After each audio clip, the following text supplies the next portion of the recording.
right, good evening. The time is 7:10 p.m. We have a return from executive session. Thanks, not on. Yeah, you're black. It's you're good. Okay. It'll cause feedback when we're doing this video here in a minute, so it's turned up.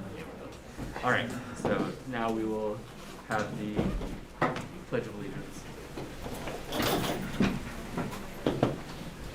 Pledge of Allegiance to the flag of the United States of America and to the republic for which it stands, one nation, under God, indivisible, with liberty and justice for all. On the Texas flag, I pledge allegiance to thee, Texas, one state, under God, one and indivisible.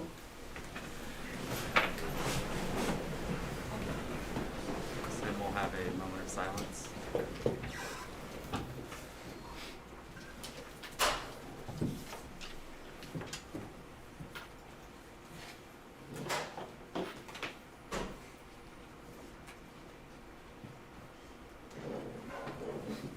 Okay, I will entertain a motion to approve action items as discussed in closed session. Move that we approve items discussed in closed session. Dr. McDade, motion to approve. Do you have a second? I'll second. Mr. Williams, second. Any further discussion? All in favor say aye. Aye. Any opposed? Thank you. All right, we have one person who signed up for public hearing tonight. Ms. Good, would you like to come up?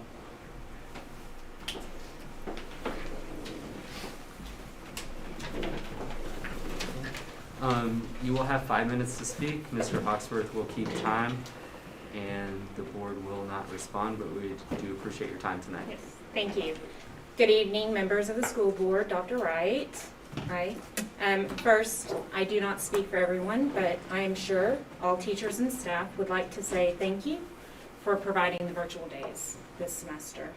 The time you give us is precious. The question has come up, why do teachers need these days when they are, why do teachers need these days when they are already days built in for this stuff? I'm not sure everyone is aware that the school year always has bad weather days, holidays, staff development days built into it as part of the regular calendar year. This is not a normal year. I can only speak for classes at the high school, but we have both in-person and virtual students in almost every period. This means all of our assignments, reviews, test activities, and labs have to be converted onto online format as well. For some tasks, it's just uploading a Google Doc link or sharing a PDF. But for other tasks like tests, we have numerous versions and now have to convert them into a format that works for virtual students and keep as much test security as possible. This takes time. Converting to a Google form, Canvas, or uploading to a test site, including multiple versions, some courses that require functions to be generated or images to be added, takes hours out of our day that we just don't have, and that's just for one class subject. And some teachers, they actually teach 3, 4, or 5. Those hours that we spend creating these assignments have to come from somewhere. During the school day, we are teaching and working with students 7 hours out of our 8 hours. With that 1 hour conference period, we usually are trying to reply to emails that were sent the day before, perhaps grading papers that were turned in, maybe for that one class period we actually get through. Before we know it, our 1 hour conference period has not even touched the next day's worth of materials. We haven't created our assignment, we haven't uploaded our documents, we haven't converted a test, we haven't set up a lab, we haven't cleaned up a lab, we haven't prepared documents for the next meeting. So now we have to make the decision, how long do we stay after school? 4 o'clock, 5 o'clock? Typically, teachers will spend at least 1 hour after school trying to wrap up the day, but then hours at home to actually do the work that we were unable to do during the day. Unlike some other professions that allow for that time, teachers take the work home. And we use that time that we could be spending with our family to do those tasks. I recently calculated how long that takes. Keep in mind, I am a campus tech trainer for the high school, so I'm comfortable with technology and the programs we utilize. Some of these tasks may appear as simple technological steps for some, but for others, they're quite giant leaps. There are tests that I already have created in paper format, so all I have to do is convert them to online. For my honors biology class, it took me 1.5 hours last night to complete 3 versions of a test that were 25 questions. Literally taking and placing. For my AP dual credit biology, this class involves mathematical formulas that I have to actually generate from scratch into the program. The one that I did last night took 4.5 hours for one test. I used that time after dinner with my family, 7 p.m. to 2 a.m. last night. That included no breaks. For a lot of teachers, sometimes it's the weekends, working till 2 a.m. These virtual days are going to be used at the maximum extent possible by every teacher. It will look different for everyone.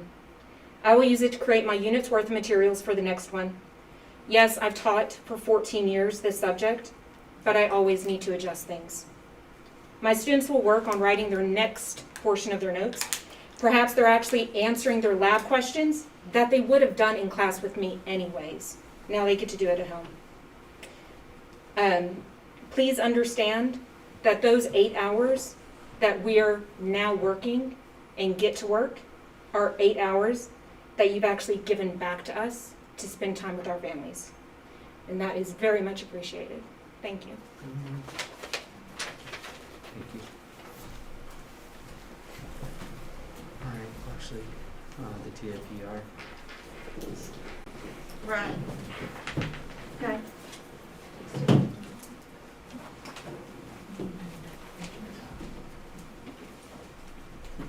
Yeah, I skipped the TAPR, so I'm just gonna go back to it real quick. Here's a. Is it left and right for the slide? Can you hear me, or do you need me to go? We- Okay, so this is our annual TAPR public hearing, where we just kind of review our STAR results from the prior year. So the one thing that's going to be different about this TAPR than typical years is that it's going to look just like last year's pretty much, because STAR was canceled. So, Had to click. Try it now. How many minutes? There we go. Okay. So the annual report, there's 7 sections to it. The district receives a taper, and each campus receives a taper. There is a financial standard report that goes along with it for the district and each campus. Our accreditation status, our performance objectives, any report on violent or criminal incidents on campuses, student performance in post-secondary institutions, and then a glossary.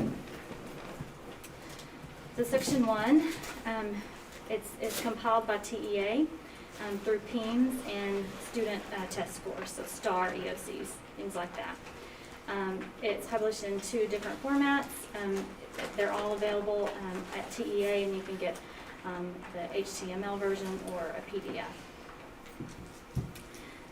So there's a couple of sections on the taper, and the first one, section 1, provides special education determination status, gives information on armed services, vocation, the ASVAB test, and distinctions for the district and then for the campuses. It provides our STAR performance. It tells you for all the different tests. It provides approaches, meets, masters for all subjects, all grades. And then it also provides information on academic growth. It provides information for 2 years, so typically it's the prior year and the current year. And for this taper, the prior year was carried over to this year as far as what's reported. It provides information on bilingual, ESL, and STAR participation. It gives information on attendance, graduation, dropout rates, and it provides a graduation profile. Also provides college, career, military readiness, the indicators that are used to determine that, and then other post-secondary indicators such as dual credit, graduates that enrolled in institutions of higher education, and graduates that were able to complete 1 year of college without needing any developmental courses. Provides student information, our like ethnicity, the numbers and percentage of the makeup of our student body per grade, and then it also provides that same information for staff. So it provides the ethnicity, number of teachers per each campus, each grade level. It gives some salary information, some averages, and then it also provides some turnover rate. The Section 2 provides information on financial data, revenues, expenditures, disbursements, and provides expenditures by object, function, and program for the prior year. Section 3 provides information about our district accreditation status.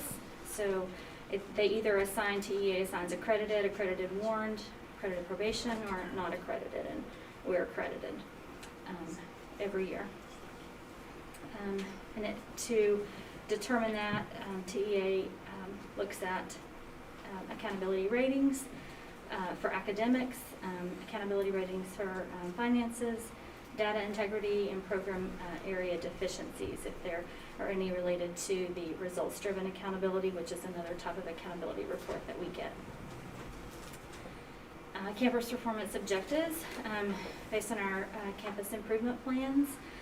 Each campus improvement plan that each campus has already presented to you contains performance objectives, measures progress, and is updated each year. Section 5, a report on any violent or criminal incidents, and we did not report any violent incidents last year. Section 6 is performance in post-secondary institutions. So this is student performance in college, the first year after they are enrolled after graduation from high school. And then last is a glossary. So this is, we're required to present this information to you. Copies of the taper are available online and will be sent out to all of our parents tomorrow. On the college performance, has that been updated with data? So some of it, so a lot of so it's college, career, military readiness. So a lot of it is how students perform on like advanced levels of their EOC, so that wouldn't be. AP scores, ACT, SAT, that provides part of it too, so that would be updated. And then enrollment or completion of dual credit, that would be updated. That information is always lagging. So last year's, well, for the CCMR will actually be next year. So right now, the CCMR data that we're looking at is 18-19. So yes, that is updated.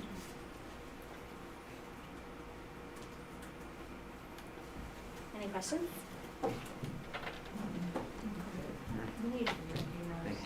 Do we go to that second document? Yeah. I saw there was 2 documents on the agenda. Or is it just Oh, it's this a one? gloss. What It's is the it? next one. Remind me what it is. Let me pull this I think it's the actual taper. Yes. This one? Yeah. Do you need this Yes. one? Or you good? I don't need that unless Okay. unless you have questions, but it's like the 28-29 page taper that, and I just included that so you could look at it and you could see, just be reminded of scores and everything. The parents get a abbreviated version. The parents are going to get the actual taper, so they're going to receive an email tomorrow Okay. from all of our campuses with a link to this, with the glossary, and just some kind of general information about what the report is.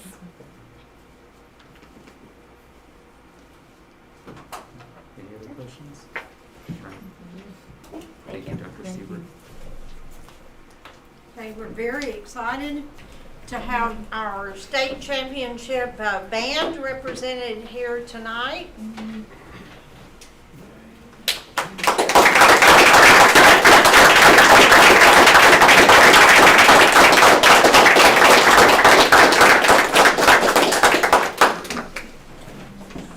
This has been a very challenging year. But against the odds, through challenging times, as Dr. Bitter states, you all made this happen, a state championship, and we are so very, very proud of you. So Sarah Crowder, come forward, please. I'd like to honor you with a certificate. Katie Atkins. And Trinity Flatten. Things were quite different this year with the band competitions, both at area and at state. It wasn't like you had preliminaries and then finals. You had one competition, and then the drum majors didn't have the retreat at the end, so there were things that were different. You want to talk, Mr. Bird, our director of band? Thank you so much. It was an odd year, but a very successful year, and I'm very proud of this year's group and all the things that they've gone through. And thank you for providing this opportunity for them. Especially this group of seniors, they deserve this opportunity, and I'm very happy for them and all the students in the Argyle band. So thank you so much for everything. Awesome job.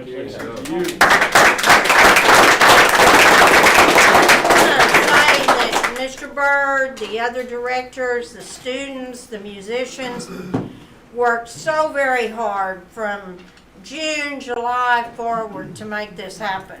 Very, very hard. And you did a fantastic job, and we are so very proud of you. Thank you so much. By the way, we got to watch it at last month's board meeting right here. We were Yeah. very fortunate. It was exciting and stressful. Yeah, it was right in the middle of the meeting, I think, right? We stopped the meeting. We did stop the meeting. I heard all about it. Thank you so much. Your support is felt throughout the community and throughout all the families. And the parents and the kids, they wanted this year to happen so bad. And thank you again for making it work for them. And the parents, the band would not be what it is without the alumni, the parents, the administrators, the school board, all the students, everybody's involved. So thank you so much. I appreciate it. Congratulations.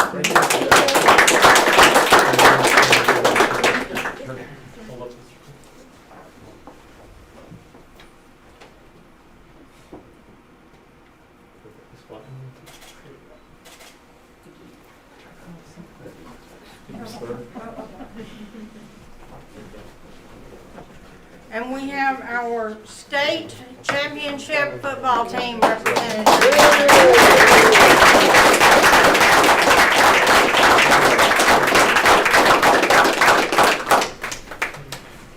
We are so very proud of what you gentlemen and your coaches accomplished this year. Unbelievable accomplishment. So exciting to watch this happen, a 16-0 season.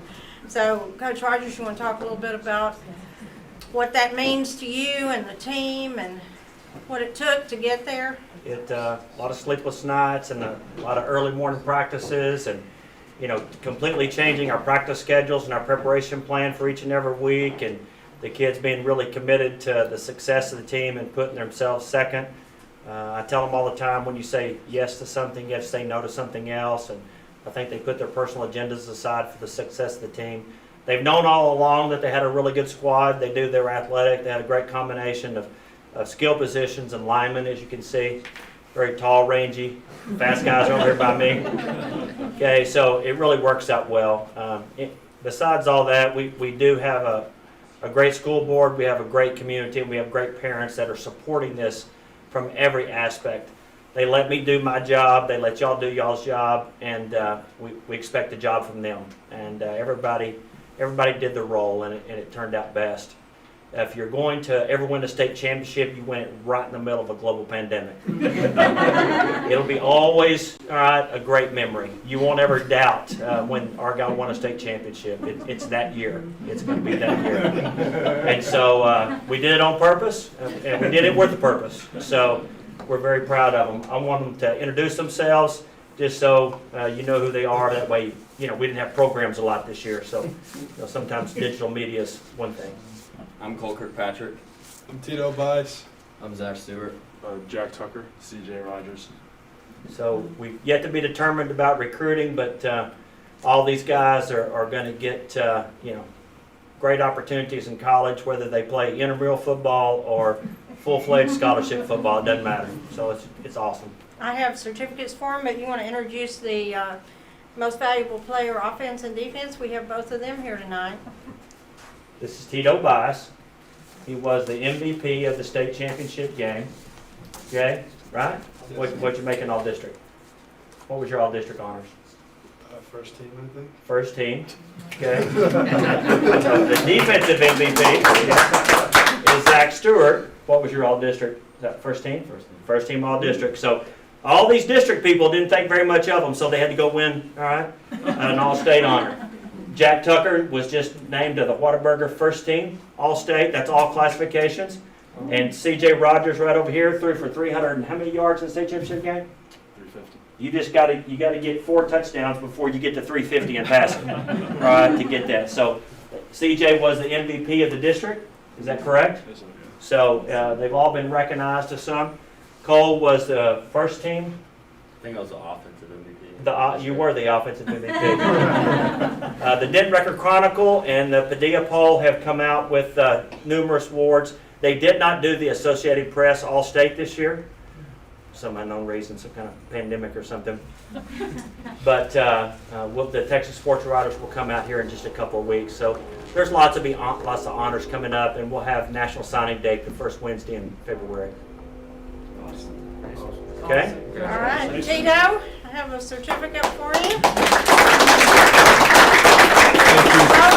Thank you, guys. Zach Stewart.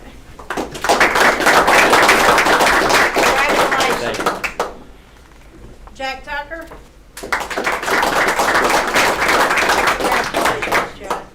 Cole Kirkpatrick. Thank you. Congratulations.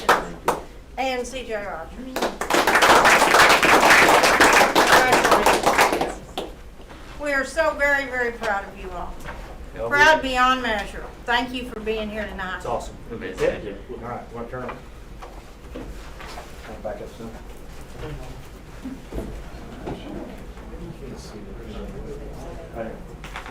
Slips.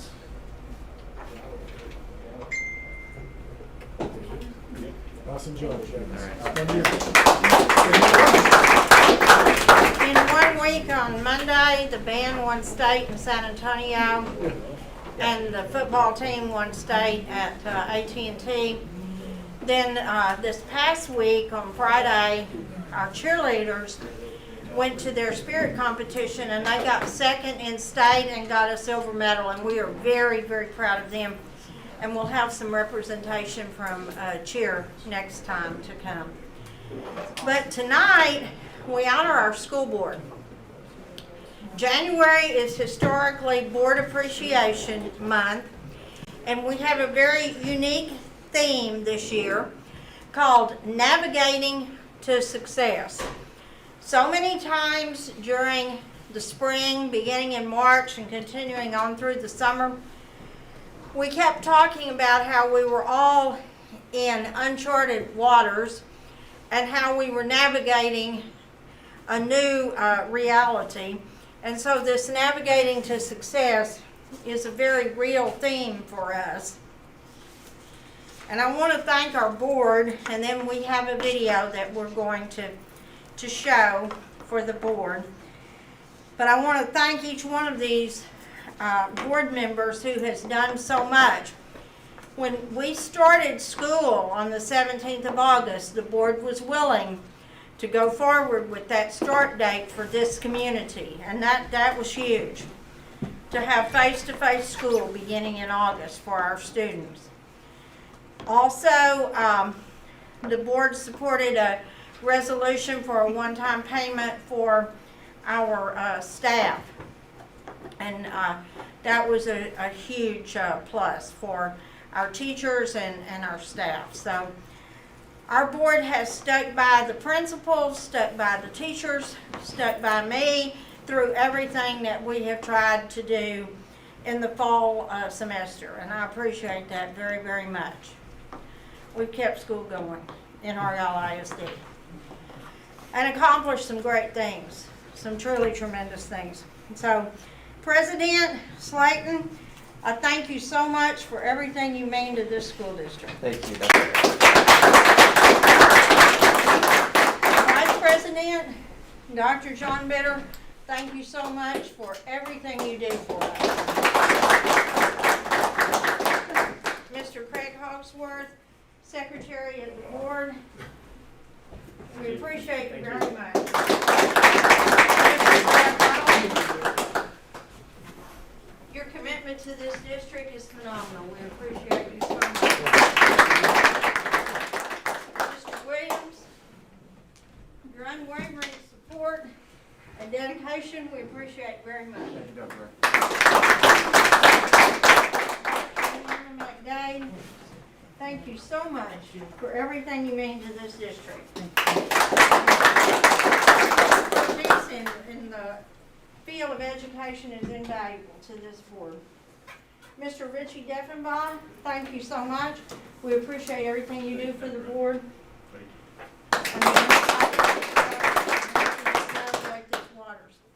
So are you ready, Greg, to show, this is a video thanking you all, the board, for what you've done for us this year.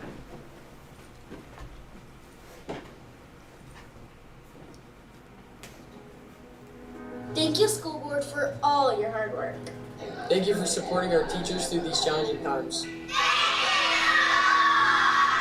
I would like to thank our entire school board for the commitment and dedication they put into this district, especially you, Daddy, for all the hard work you put into our family and Argyle to make it the best district in this state. The nursing staff really appreciates all your patience, understanding, and support this year. Thank you, Dad, for being such a great and dedicated leader and all the amazing work you've done for this school. Thank you, school board, for our playground equipment. Thank you for our technology. Thank you, school board, for the awesome lunches. Dad, thank you so much for being such a great leader and always putting students first. Thanks so much. Thank you for investing in our library. Thank you, Dr. McDade, for your continued support of the Eagle State Champion Band. Thank you, school boards, for supporting our teachers. Thank you, Argyle school board members, especially Brad, my favorite one, for volunteering your time and your efforts for making Argyle ISD such a special place to work and to educate our students. I appreciate each of you. Thank you, school board. Thank you, school board. Thank you, Dad, for all the time and effort you put in to make our school a safe place. We really appreciate all the work you're doing in these challenging times, and we love you so, so much. Thank you, school board, for keeping us safe. Thank you to the school board for sending us back to school this year. That is where we need to be. Thank you for putting students first. Thank you, the school board, and especially thank you, my dad. I know all the hard work and dedication you put in, and the community appreciates it. Thank you. Thank you for preparing me for my future so I can be a vet like Dr. Bitter. Thank you, school board, for all of your support. And this awesome library. And for all the awesome books you provided for us. Thank you, trustees, for supporting Eagle Athletics. Thank you, school board. Thank you, Dad, for taking all of your time and effort to make Argyle a great place to live. Your Argyle ISD Police Department wants to say thank you for making safety and security a priority. Thank you for supporting our sports teams and always cheering us on. Thank you for supporting our teachers. Thank you to my dad for all the hours you put into this school district. Thank you for making Argyle a great place for learning. Thank you so much to all of the school board members for all of the time and dedication that you put into making Argyle ISD such a great place to work. And thank you especially, Sam, for all the time and commitment you put into this district and making it just the best place for all of the staff and the students, especially our girls. We thank you guys for all that you do and the commitment that you give. Thanks. School board, I just want to thank you for always supporting us teachers. Thank you, school board. I think we all know it's been a year like no other in education. And you've helped us manage and you've guided us through these uncharted waters like nobody else. We love our school board. Yay!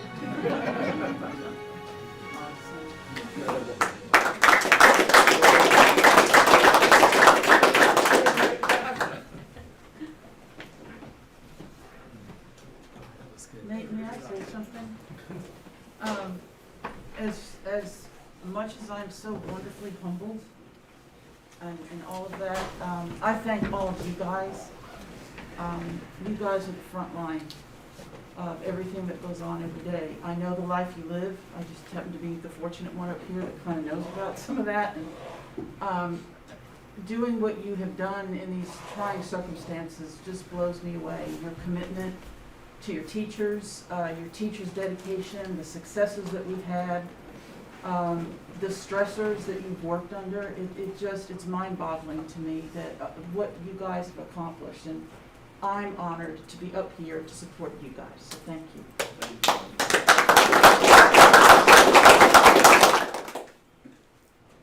All right. Anyone wants a cookie, let me know. All right, we'll move on to the consent agenda. Mr. Hopper gave me the trick. You want to Okay, if you give a principal a cookie, Can you? we have a book, if anybody wants one. Okay, so donations from AAF, $14,000 for grants to district-wide STEM teachers. That's awesome. All right. Does anyone have any questions about any of the items on the consent agenda?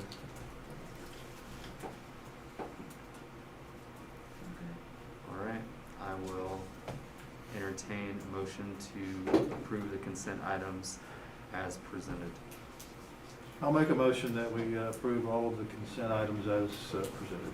Mr. Lowry, motion to approve. Do I have a second? Second. Mr. Hawksworth, second. Any further discussion? All in favor say aye. Aye. Any opposed? Okay, thank you.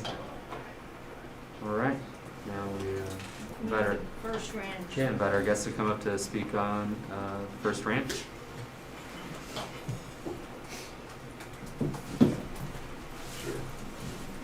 Okay, so this is Bobby Dollick, and he's going to be giving us an update. Who else do you have here with you tonight? Yeah, tonight I brought, I didn't bring them, they showed up with me. Jeff Kinnemer with Hines Development, and which you've met before, and then Jack First is here also, and then my head of our planning department, Doug Powell. So we can answer any questions that you have, but this is an update. I mean, from the very beginning, I called Dr. Wright, and she brought the staff to our office, and we sat down and talked, and then a few months ago we were here in this very boardroom with y'all, and then we had several of y'all showed up out at the site with us and walked it, and it was a little wet that day, but then we've went back to working with the Flower Mound staff. It is a work in progress still. We have made application back in June with the staff, and we've been working with them and their consultants. And we had a workshop meeting last Thursday with the town council. We've been working kind of like keeping them up to speed like you, and then we had a workshop last week. So tonight, I mean, I promised Dr. Wright that we would just come on a regular basis as we work through this process of designing the First Ranch, and make sure that y'all were part of the discussion. So we put here it is. Put together a little PowerPoint to kind of show you some of the changes and then some of the detail that have went in over the last several months. The left and right. Oh, there we go. All right, so last time we ended up with the land plan, and we went out and drove down Smoot Road, and we ended up right here at the top of the hill. We were looking where the proposed elementary middle school site was going to be. And we had another elementary site program down here. We didn't drive down there, but we just got up here and kind of looked at the top of the hill. It was real pretty looking both ways, kind of in the middle of the residential. But then talking with Dr. Wright and the staff, and y'all's demographer was like, you needed some more additional, so we kind of started really coming up with our land plan. And in this plan, we have 30% open space. 30% open space it's over 600 acres of open space, which is 3 times what the town of Flower Mound requires for the density that we're asking for. Because they base open space based upon how many living units you have. Based upon the density of this particular plan of living units, we would need about 200 to 219 acres, somewhere in that range, depending on the final count. We've got programmed in over 600 acres. We got parks sprinkled out throughout the whole 2,000 acres. We use coving in our subdivision layouts, which essentially every lot backs up to open space, or almost every lot. So you have your lot, but behind your house is open space. It's a technique that's used in various places throughout Texas, and we've got several of examples. We're working close with the town of Flower Mound on what that looks like, and this represents it. We've reserved 4 potential school site locations that are highlighted there in yellow, and I'll zoom in on each one of them and how we've programmed them in there. We've got programmed in a hospital site, medical office buildings, civic uses such as future fire stations, possible police stations, senior center, cultural arts center, maybe a community college out here, church campus. Those type of civic uses are all programmed into this plan. We have programmed place for 7 corporate campuses. So that's going to be a key draw here to the First Ranch, that work component for corporate offices. And then what we matched up the market study on retail, restaurants, entertainment, business park, and then also we've got hospitality, a couple of hotels out here too. So it's a large piece of property. As I said when we visited the site before, more than welcome to give more tours as this thing progresses. I know the day we went out there it was pretty wet and we couldn't really get off the road, but we'll go to each one of these sites.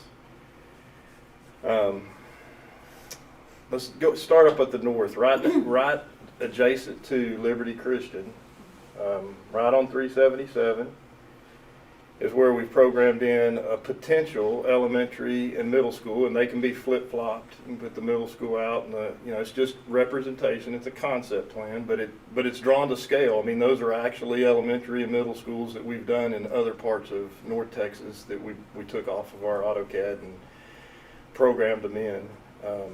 Having both of them up in the north corner, and that site I think is about 37 acres is what, plus or minus 37 acres up there in the north corner. So that's one location, and then moving down, kind of in that spot that we all sat on we were, well, not all of us, but whoever was out there, there's Snoot Road. And there's that hill right there, and we've got another elementary school site there, and that's approximately 16 acres. Let me go backwards, because you can see that's right in the heart of the residential densities here, and then the residential densities here. This will be the first phase up here on the north side. This will be the second phase. There's about 1,100 acres of residential.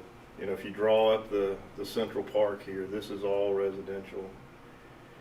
And then you get into the core, which will have the retail, the business park, the retail out here, the corporate campuses, the urban core right here, which will be your entertainment, restaurants. What multifamily will be the urban type multifamily that kind of marries up with an urban core. You got some more corporate campuses down here, and church site right there. But going down to the south side, you can see a blow up of the hotel right there and how we've laid that out. And then down here, if needed, you indicated you might need another elementary as this thing matures over the next 20, 25 years. There's another site down here that's right next to the city. The town of Flower Mound has a park right here that they plan on putting ball fields, and anytime we can marry up an elementary or a middle school close to a park, it seems like a good fit. So, but those are our thoughts from a planning standpoint. Kind of an update on, and there's the detail that matches. Last time we were here, you just saw colors of, hey, this is residential, this is multifamily. I mean, this is mixed use in the orange business park. But this brings the detail. This is what Doug and his team have been doing since we met last, is really drilling into the detail and drawing everything to scale. We're at the point now where we're going to start doing water and sewer studies with the town of Flower Mound, traffic impact studies. Since we met last, we've spent a lot of time with Jack and TxDOT working out the right-of-way for 377. I believe we've got all that secure with, so they have the right-of-way to build 377, at least through the first ranch. I think they might have a couple more parcels that they're dealing with. So, you know, our team's been really busy. We're here to answer any questions. I know that maybe this has all been Jack's vision. And, you know, like I told you last time, he said, Bobby, don't screw it up. It's got my name on it. So I'm trying not to screw it up. And we're listening.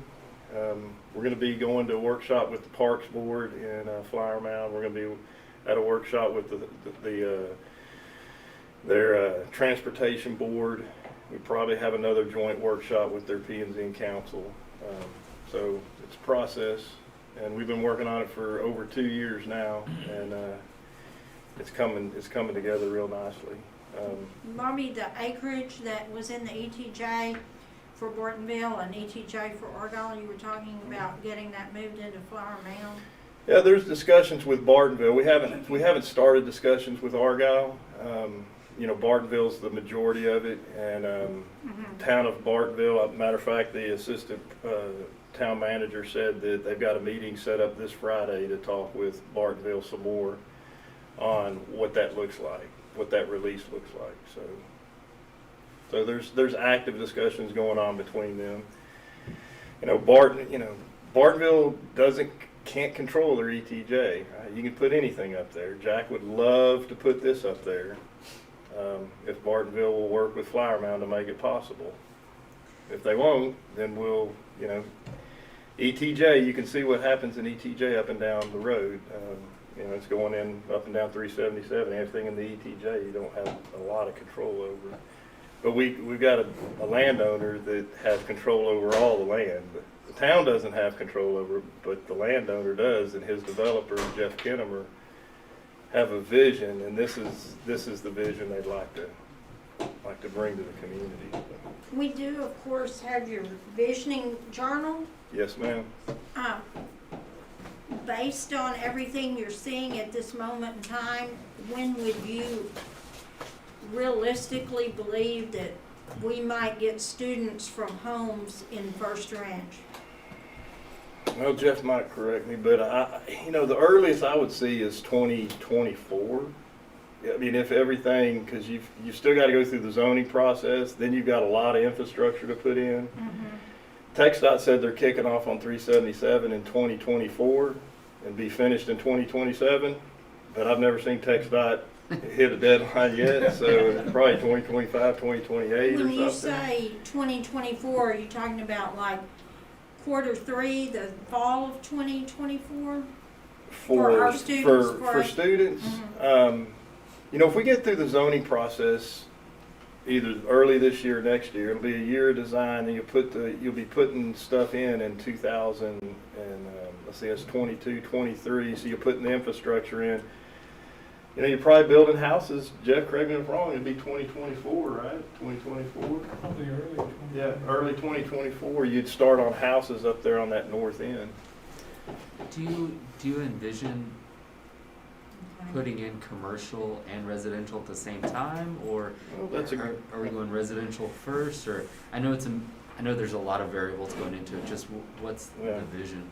Well, you know, as the demand goes, there is the potential of doing this block right here. We don't want to do anything along 377, but here 1171 is already built, so we could see this block. We've actually programmed in this block for maybe a national grocer, some retail here, you know, some other neighborhood type, because there's out here in this neck of the woods, you know, within the X amount, there's a lot of residents out here that you have to go down to up to Denton or down to Roanoke or over to Flower Mound over at the Tom Thumb to get anything. So I can tell you there's active discussions going on, and the economic development director for Denton County, Flower Mound doesn't have one right now. She left, but Michael Talley that works with Andy Eads, he's already got our shape files. He's already downloaded into Denton County system. I mean, he's already marketing this thing for potential users corporate headquarters, retail. So he'll be, the county's going to be a big advocate for this project. We've met with the county judge several times, met with his right hand, Jody Gonzalez, a couple times, and then Michael Talley. So we're excited. We've met many times with CoServe. CoServe will be the provider out here. They've told us that they don't need a substation. There's always been that big talk of, oh, we're going to put a substation in Bartonville or one down here in Flower Mound, but they've got a grid system where their actual substation is going to be farther west, over in possibly North Lake area, because of all the development over there with Pecan and Harvest and stuff. So, which is good news. Been working with them. We have not approached TxDOT yet because we have to work through Flower Mound's transportation department first. They kind of control the access guidelines, but the access points are pretty much established along 1171. You drive over there, they've already got all the medians in and everything. So it's just working with them on where we put the medians on 377. Of course, we're gonna realign this to line straight up with the light that's right here at Canyon Falls Drive. So our boulevard will come in. This boulevard, the main boulevard comes in, comes down, around, comes down. That's the main spine road. You'll come up over the dam, get a view of the water, and come back up, wiggle through. And there was a lot of thought went into how that road, that spine road, wiggled through the property. And this is the scale of this project from 1171 up here. This boulevard right here is the engineer's estimate on that is around $24 million to build that main road. So that's how big the project is. Can you run that through again, the path of that road with your... Right here? Yes. It's right there on 1171, comes up, comes over the dam, comes up through the neighborhoods, comes up around the elementary, comes down, goes around the roundabout, comes over here and ties into Canyon Fall Drive. Uh-huh. So you guys have been, we've met a couple times, like you said, you come here and you took us out and showed us on the property, and we talked about some of the original locations. So I want to thank you guys for listening and being open to further discussions about the needs of the district when the demographer projects what kind of new student population this could bring. You listened to us when we talked about placement of moving one particular campus here or there, or can we move it down here closer to this for whatever reason may be. So I want to thank you for that, and I want to ask that we can continue that. I think maybe there's a way to create a team from the district that can meet with you guys more on a consistent basis. I know it's a long, you mentioned 2024, it's a long way out, but for us as a school district to get some of these things in a position where we feel like, hey, this is the best opportunity for the district, with tying in with the demographer, tying in with what Mr. Slayton was talking about with, I'm not a developer by any stretch of the imagination. I know that shocks you, but I know that typically it's residential, and that brings retail. But you brought up a really good point, is that, where we are today, sitting where we are today, I have to either go to Denton, Highland Village, or Flower Mound, or Roanoke, right? And 2 or 3 of those, depending on where you are in Argyle, drives right by your corner.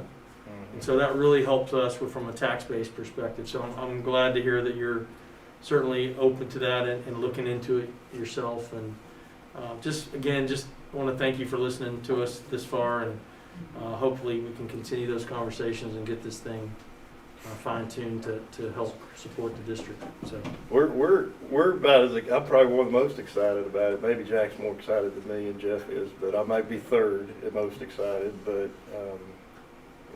I might even live out here. I mean, it's that kind of development that you would want to live in. Yeah, Bobby, and I just want to reiterate what Mr. Hawksworth said.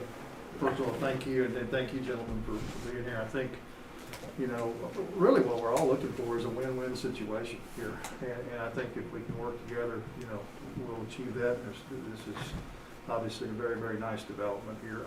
Could you tell us just a little bit about the public money, the PID, the TERS, whatever you're doing with all this, and what the timing of that is, and how that might affect when you put in sewer, the roads, and those kinds of things? Well, I can get there, and I'll bring Jeff up here a little bit too, but you know, we want to stay competitive. They've done a deep analysis of all the, you know, Pecan, Harvest, Canyon Falls. You want to stay competitive on your tax rate. So Flower Mound's at 0.44 right now, so they've got about 50 cents of fluff in the tax rate that they can play with for a PID.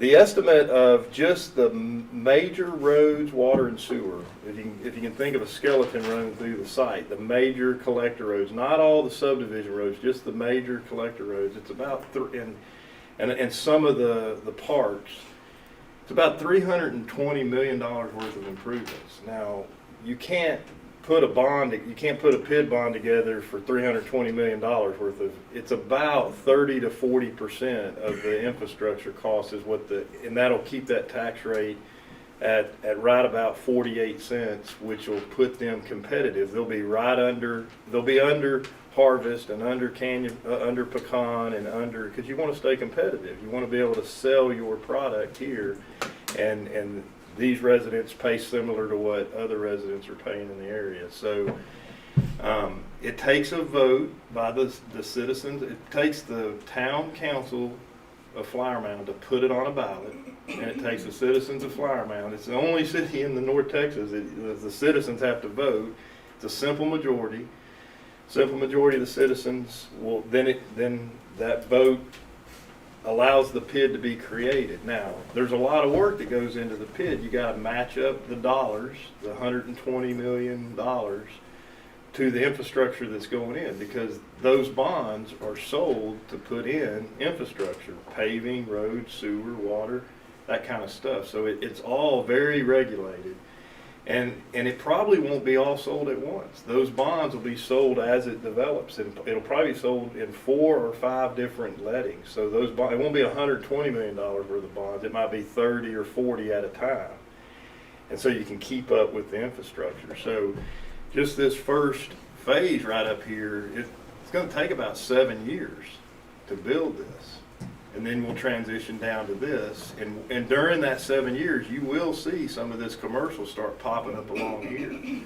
And you'll probably see this business park really populate. Denton County is saying there is a big need for this type of product, this business park out here in this part of southern Denton County. So I could see, you know, stuff along 1171 and then this corner right here. And then, you know, the urban core is probably that's gonna take a while, you know, as this thing populates out to get that thing to come out of the ground. You know, everybody, we all get excited. I get excited. You can Google anything. Used to, you go to the library, have to look it up in an encyclopedia. Now you can just Google it. Everybody wants it. This is not going on the ground tomorrow. I mean, it's gonna take a while. People are going to get excited. You know, the one PID that we did in Flower Mound was the Riverwalk, and everybody's like, oh, it's taking forever. Well, it takes a while. It takes a while to put something on the ground that's going to be there for a long, long time. This isn't going to be a quick process. So if I'm sure you have a game plan, a sequence, a calendar for the PID process and the funds from that and the construction that stems from that. What do you have, if something doesn't go the way you want it to during that process? And it sounds like the town of Flower Mound, I'm not trying to put words in anyone's mouth, but it's probably going, you know, to be supportive of this. But do you have a backup plan for those kinds of things, or does that stop the thing in its tracks if you get derailed at some point along the way? Well, I'll bring Jack up and let him answer a little bit of that, but you know, he owns the property. The backup plan, as he described it, it wouldn't have all the awe that this does, all the bells and whistles, all the open space. You'd have to reel back this spectacular, you know, signature legacy project for him and his family. You wouldn't be able to do that. You know, you'd have to scale back. You wouldn't have as many amenities. You might not have the the boulevard might not have the look and the feel. I mean, you can always scale back. It's called value engineering, right? You value engineer it down to what the community's allowing you to do, and boom, that's what you get. Y'all do it when you're building schools, right? You value engineer, you put in. The thing about a PID, guys, it doesn't affect anybody else but the people that live in the First Ranch. They pay. They're moving out here. If I choose to move out here, I know that PID assessment's there. If I'm a business and I choose to bring my corporate headquarters out here, I know I'm paying that PID assessment. And I'm glad to pay that PID assessment because that's why I want to be here. So PIDs are, I mean, they're used quite well. Bobby, do you see any, I'm sorry, I didn't mean to interrupt. No, that's fine. Do you see any circumstance that would change the sequence of that top part there being the first to develop out? I understand there might be some, as you mentioned, some commercial down front, but that's the plan. That's not really likely to change. And I'll tell you why. Because the sewer's there, the water's there, it's right on 377, and be it if it's the ETJ that we develop or Flower Mound works the deal and it becomes Flower Mound, it's going to be the first part of the ranch that develops. And then maybe a little commercial down here depending on how this zoning comes through. I'm not trying to be short-sighted, but just curious, with the pandemic, has that brought any other considerations for the business park? Are y'all concerned about its development being slowed by pandemic, or corporate parks moving more towards virtual and not building brick and mortar? Well, that is a topic of discussion, not only here, but on many projects we have here and North Carolina. You know, we were built for relationships. I heard earlier the teachers thanking you, school board, for allowing them to go back to school, right? We have this desire to have this connection where, you know, even my company has pivoted really well, and my employees are doing really well from working at home, but I know they want to get back to the office. Now, I think that, you know, we were headed to this new urban way of office, open air, everybody close together, low partitions. I think it's going to go back to where we have people in offices and doors and, you know, a little bit more separated. So I think maybe the offices are going to get bigger, not smaller. You know, you're going to have more space per person, and you're not going to have people sitting 4 feet apart. They might be 10 foot apart. I don't know. I can't predict. I know that. Just wondering if how much it was driving the vision, if any, right now.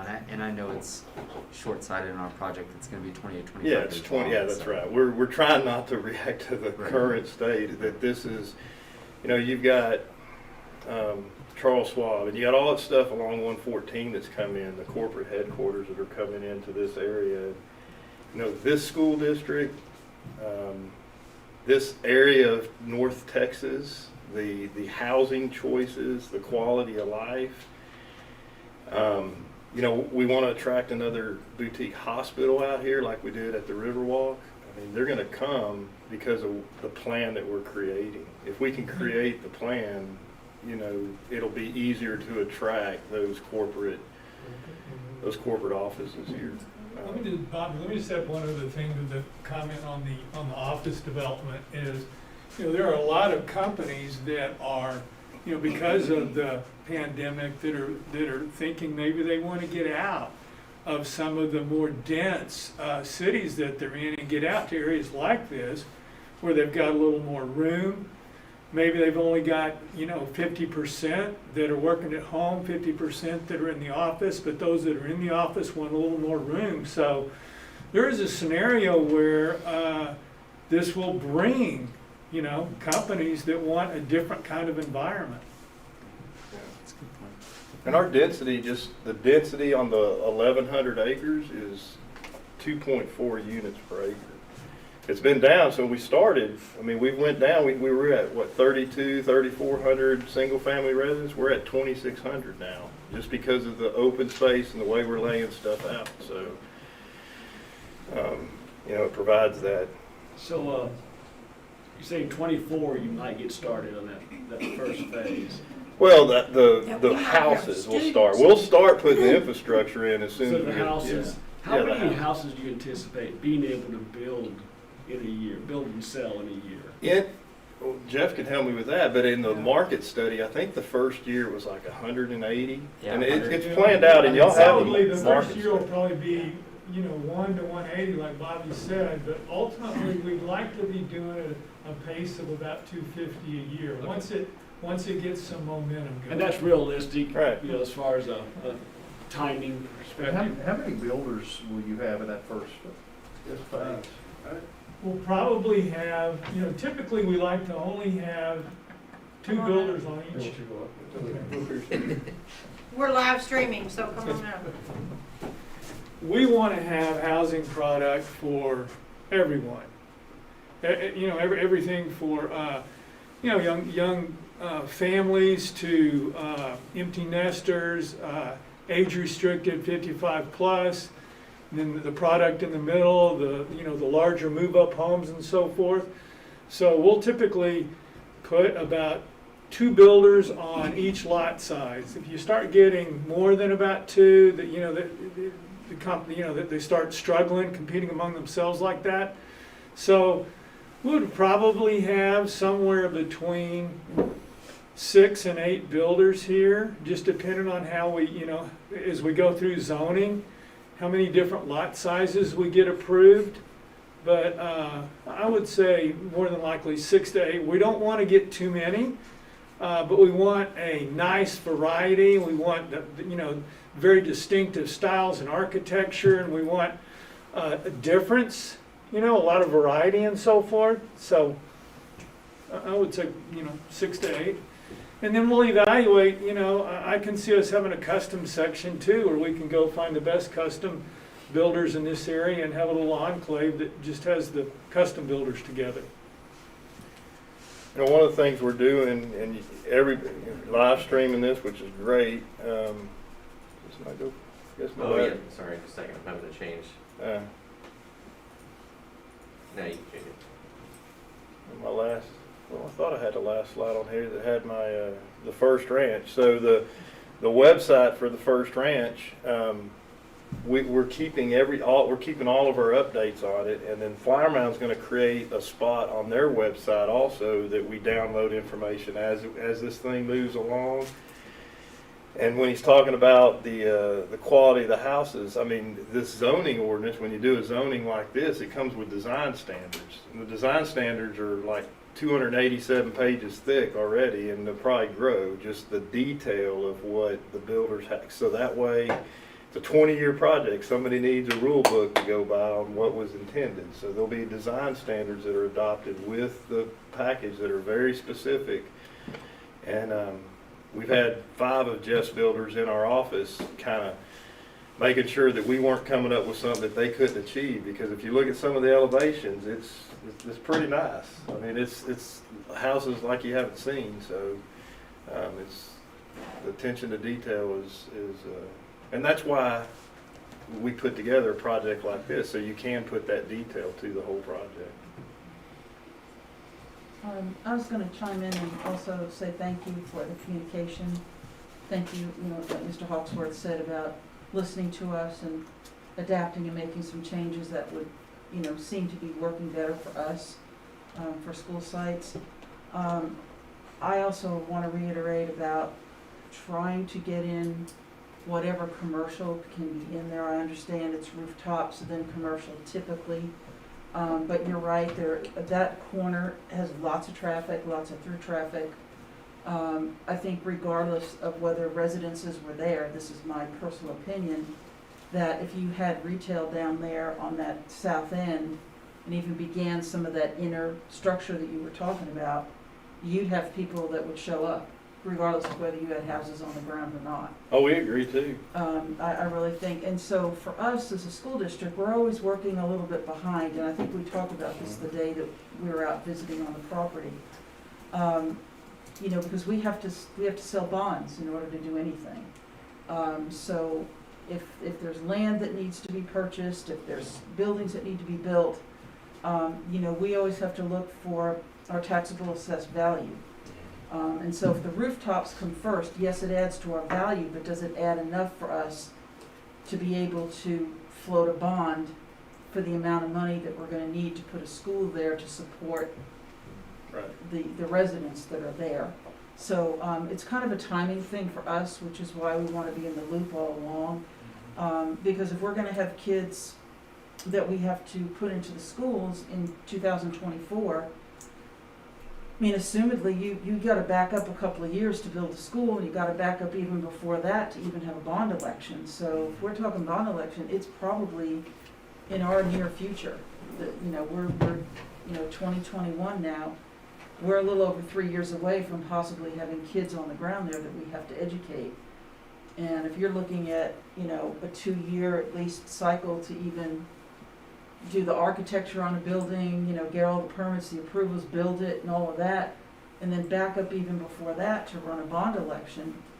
And, if it passes, great. It's kind of like what's the contingency plan? And if it doesn't, then what?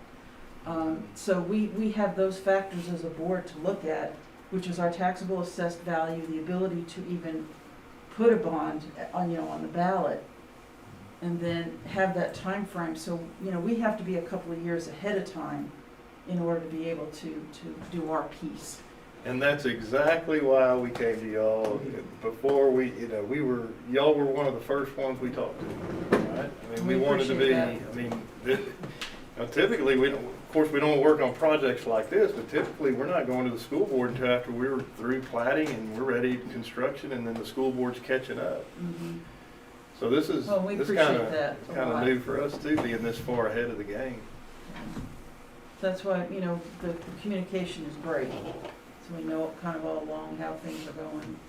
We believe there's enough rooftops.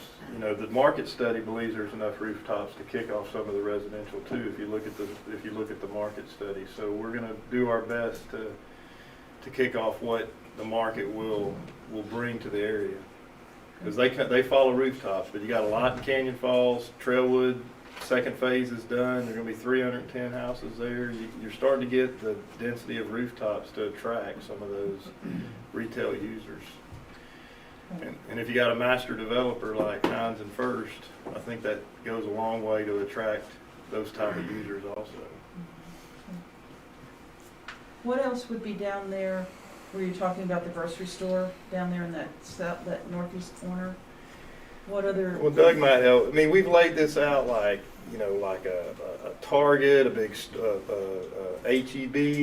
We've used different footprints for different things. Costco, some of the known big highway front type box that follows. We hope to put together a collaboration that kind of follow with one another if we can attract the right users. And you can attract, you go down to the Woodlands and stuff and you see how they've attracted certain types of users because of what they master planned out. So this is, not that this is the Woodlands, but it was one example. When you attract a certain quality of retailers that follow you and a certain type of corporate headquarters that come, we're really focused on the amenity package. There's going to be over 20 miles of trails, hike and bike trails, walking trails. 20 miles. If you like to ride your mountain bike or jog, you spend all day out here.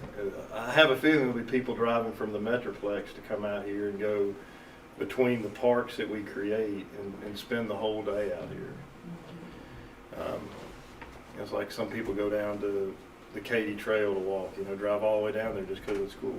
Well, and then Jack's telling everybody that, and I believe it because the way we've got it programmed in 2040, this thing will be one big tree canopy. The amount of trees that we plant out here, because drive by there's not a whole lot of trees except in the draws.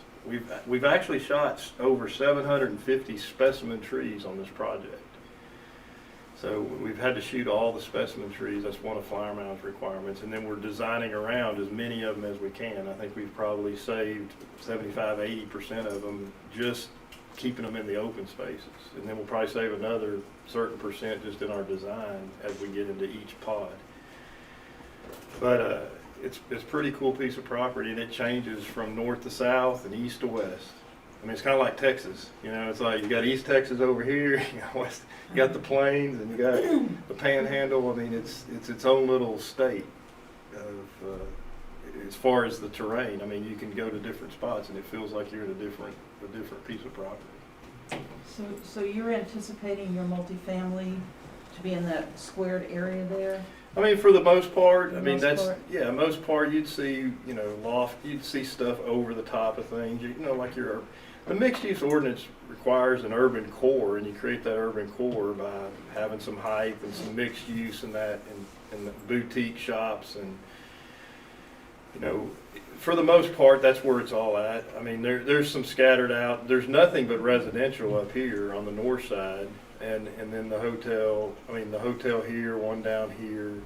Most of that, there's some other product right here that's not multifamily, but it's more townhome type stuff right here. And again, this is a concept plan.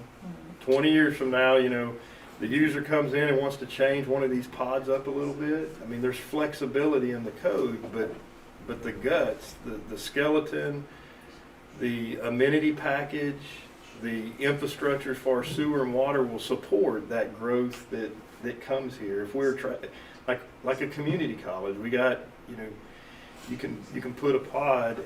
If anybody's been down to Lakeside on the southern side of Flower Mound, this triangle right here equals all of Lakeside. What's built and what's not built. I mean, that's the size. It's pretty large. I always thought about taking some of the other developments we did, just start piling them on here. And I mean, you could put together Bridlewood and Lakeside and the Riverwalk and Tour 18. You can start piling everything in here, and it's still got land left over. It's that big of a tract of land. So all the light green, pretty much, that we see on that northeast part, is single-family residential? Yes, this is from this road up, all this kind of tan, all the way down here. This is all single family. Okay, and what's the little, all the way on the right, that little gray kind of area? No, up north. Oh, right here? There, yes. Doug, he might be able to explain those. That has some terrain to it, and those are built. Where are those built at? In Austin, in Utah. It's a specialty product that will build into the side of the hill and have walkout garages. It'll step up as it's built into the side of the hill. It'll have very unique. It'll be a very unique townhome product that's built for changing in elevation. Now there's a lot of topo right there, and then we've got a lot of specimen trees that are right here and right here. So this whole little, and we've got it in our design guidelines and what that area is and what that product is. Mm-hmm. It's a very unique product that probably will get snatched up like, I mean, as quick as you can build them, they'll probably get snatched up. It's just really cool product. So that's what I'm talking about, the terrain on this and just the different areas. I mean, it just feels different, and so we're. I mean, I hope you can see what you can tell we're excited. I mean, I know this is probably the most excited person right here. Hi, I'm Jack. First, I want to thank my kids. Went to Argyle and graduated. Lived out here for over 30 years. This piece of property. Is really special, so I want to kind of address some of your concerns, like what's the backup plan. The problem with owning such a large piece of property is you have to do every square inch of it right. Typically what would happen is this would be owned by 16 or 20 different owners, and then each owner would decide when they want to get out of the property, and so then you'd see the quick trip, and then you'd see maybe a CVS, or what I would consider okay development, but not development done well, but development. So what I'm trying to do, and I love the collaborative, you know, Argyle School District is a big part of First Ranch. There's things that we can do. Obviously, you want to get the tax base going. We do too. We can develop First Ranch as quick as the marketplace will allow us to develop First Ranch. There isn't anybody that's going to buy a piece of property in First Ranch for speculative purposes. The person that buys the piece of property is going to go from buying the land and immediately going vertical with the product. So there'll be no speculation within First Ranch. Every tenant, every owner, every building will be hand-picked and to an architectural standard, so that when First Ranch is done, it looks like somebody was paying attention with the canvas from start to finish.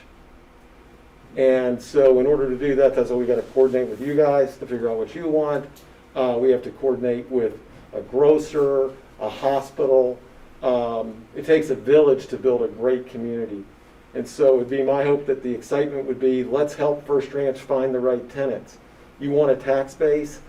This tax base here for this community is over the next 20 years. It's probably almost a $4 billion build. And it'll generate over the next 20 years almost $3 billion in taxes. There's things that we can do with the Argyle, because any Argyle School District school on First Ranch, I want to look at the best and greatest techniques so that we can create an educational fund so that the schools at First Ranch are always the best schools within the Argyle School District. This is an idea. This idea is that this is the center of the Metroplex. We are stewards of the center of the Metroplex, and so we want to make sure that it's going to age well. Bobby talked about canopy. We're going to have the whole. We're going to try to canopy the whole thing. It'll take 30 years, but the whole east side of the ranch, when you're flying over 30 years from now, you won't be able to see anything other than trees. The Central Park is going to be spectacular, and for kids that are interested in natural science and moving around the property is going to be spectacular. There's nothing like it. There's not going to be a development like this in Texas.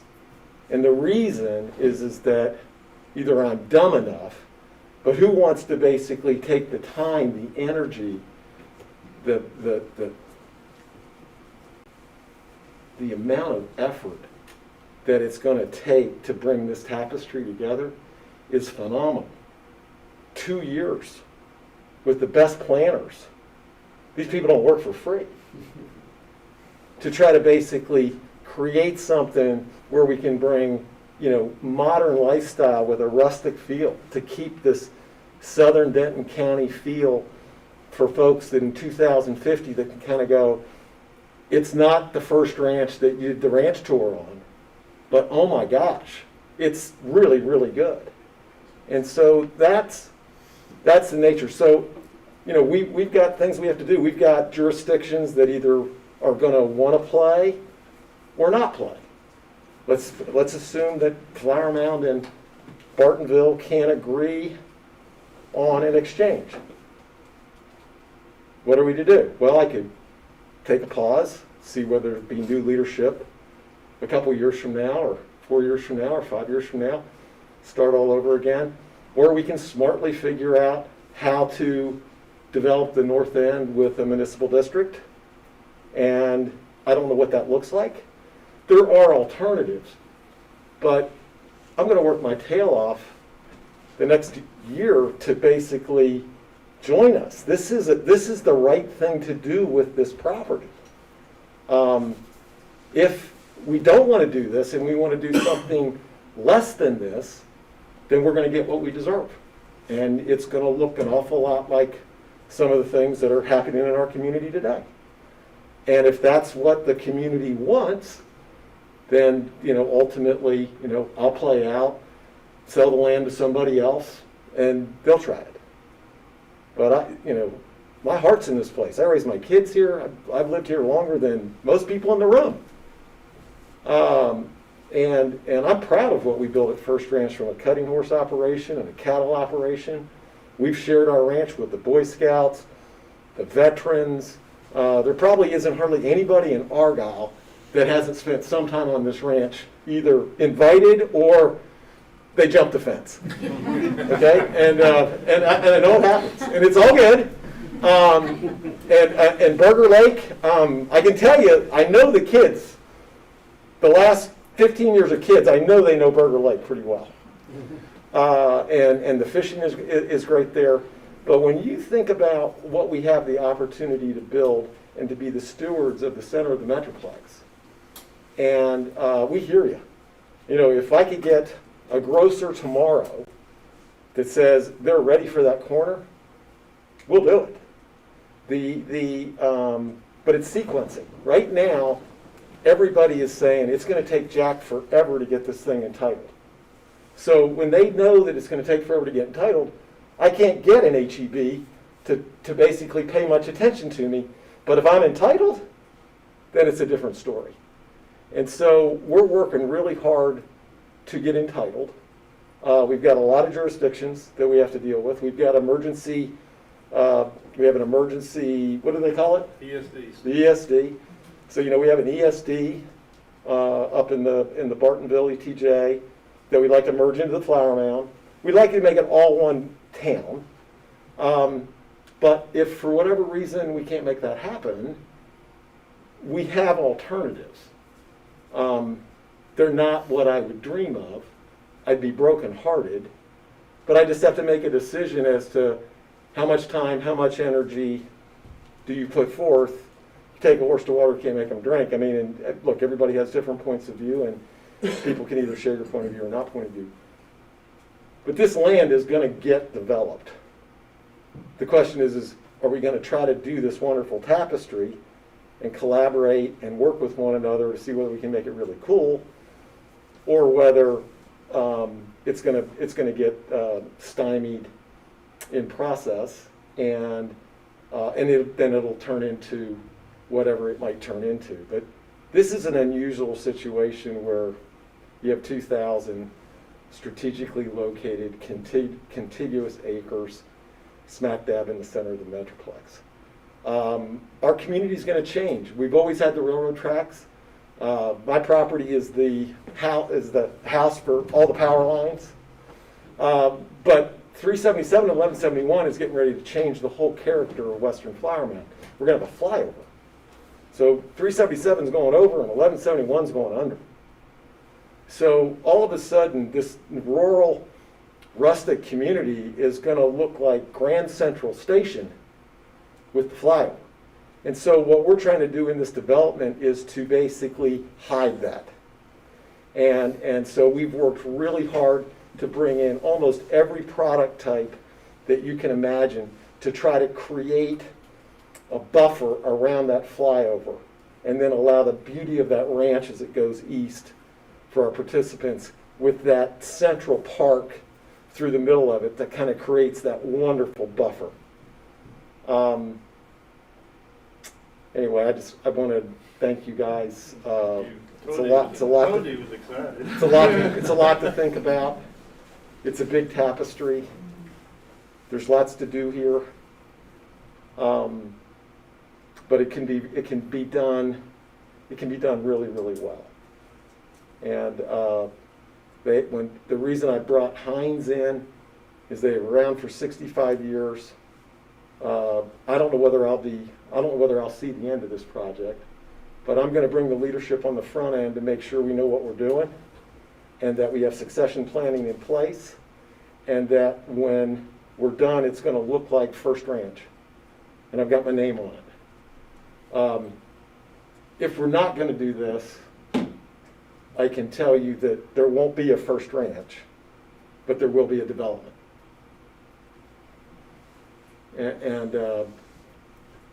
But I'm going to work really hard to make First Ranch happen. And so, Bobby, I'd like to make sure that we talk to these guys all the time, we get the demographers going, I want to make sure that everybody is on the same page of music in terms of what your needs are and what the timing is, because it's going to be tricky. Because to sequence this, it's going to take guts and courage and persistence and working through all kinds of challenges. But when we're done, this is where everybody's going to want to live, work, play. It's going to have every type of asset class. It's going to have every type of demography. It's going to have young people, old people, middle-aged people at one place.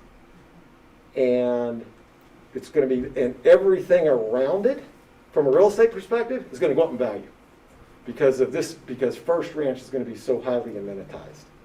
Everybody is going to be here. And that's going to turn on that urban core, and that's going to turn on the lake, and our parks are going to have lots of folks in. Anyway, I got a little, thank you all very much. Thank you. Thank you. That's really helpful. We appreciate it. really, really appreciate you sharing your thoughts. Can I ask one just odd question? Yeah. Moving that elementary site up on the north end, where exactly is that piece of land? Is it Flower Mound? It is Argyle ETJ. That's what I thought. It takes up all of the Argyle ETJ plus a little bit. They have 31.3 acres, and that's about 37 acres. So if Argyle releases their ETJ in Flower Mound, then the school will be in Flower Mound. If it stays in the ETJ, it'll stay in the ETJ. I mean, you can build a school in the ETJ. It'll still have sewers, still have water. Sewers right in front, water's right there. So that's why we've been talking with Bartonville on their 450, but we really haven't. We got to work through Bartonville first, and then we'll talk with Argyle. If they want to release it, they can release it. If they want to keep it, they can keep it in the ETJ, which is fine. It's a great location. I mean, it's just great access, great circulation for buses. Lots of kids can walk to it if they want to walk or ride their bike. We'll have trail systems right up to the school. So. And what is the oval above it? The field.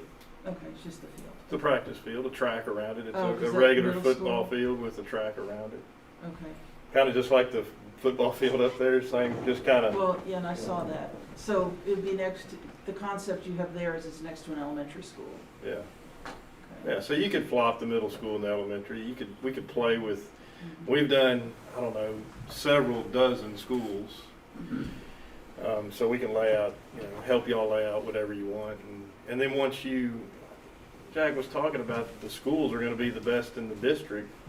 Once you see our architecture, it'll probably drive maybe some architectural elements of your elementary schools because we'd like them to fit into the architectural style. We want them to feel like they're part of First Ranch, so that architectural element would be important as we draw, as we get further down the road. But I think I'll be at a meeting every week from now until we get this thing entitled, because Jack's going to be on me about the entitlement. So we'll be at workshop meetings with one board or commission, and probably back here a couple times with y'all just to. And by entitled, you mean being able to have the property? Yeah.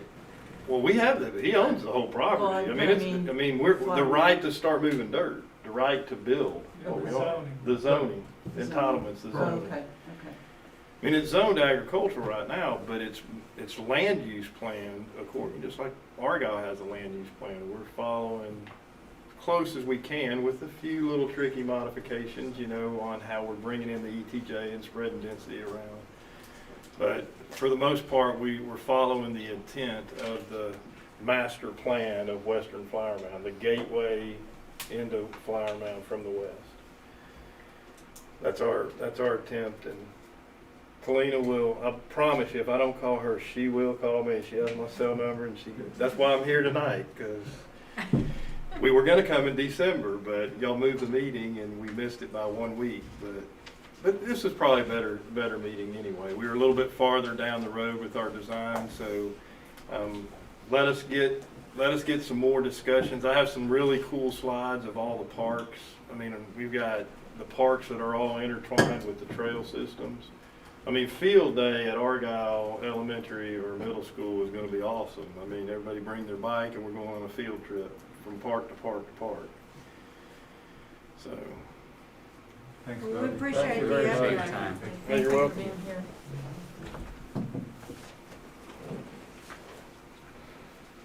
Hey, and I'll mention one thing before I came here, just because it's near and dear to my heart, is good friend of mine and John Gomez passed away on Friday, and his wake was, or visitation was tonight, and his funeral's tomorrow at 10 o'clock at Crossroads Bible Church. But he was building another clinic here in Argyle, and lives in Argyle, and known him for years.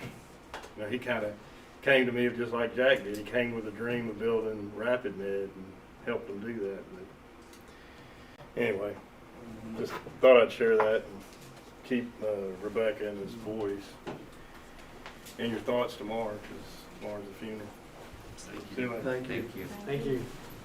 Thank you. Thank you, guys. Thank you. Yeah. All right, Jeff. Thanks for being here. Thank you, Dr. Thank you, we appreciate it.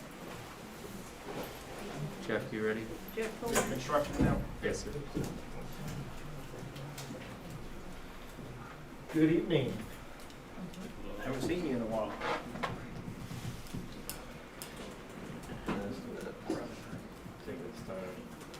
Okay. Okay. High school phase 2 update. So out on our site, the contractor has completed baseball field, softball field, and the 2 practice fields that are east of the turf field. And they're now moving around to the west side, so they're scalping the grass, killing the weeds, starting to run the irrigation, and they're spraying hydromulch in different areas back there, so they'll continue to work on that. It's going along well, other than when we get some rain, which we haven't had a whole lot of lately.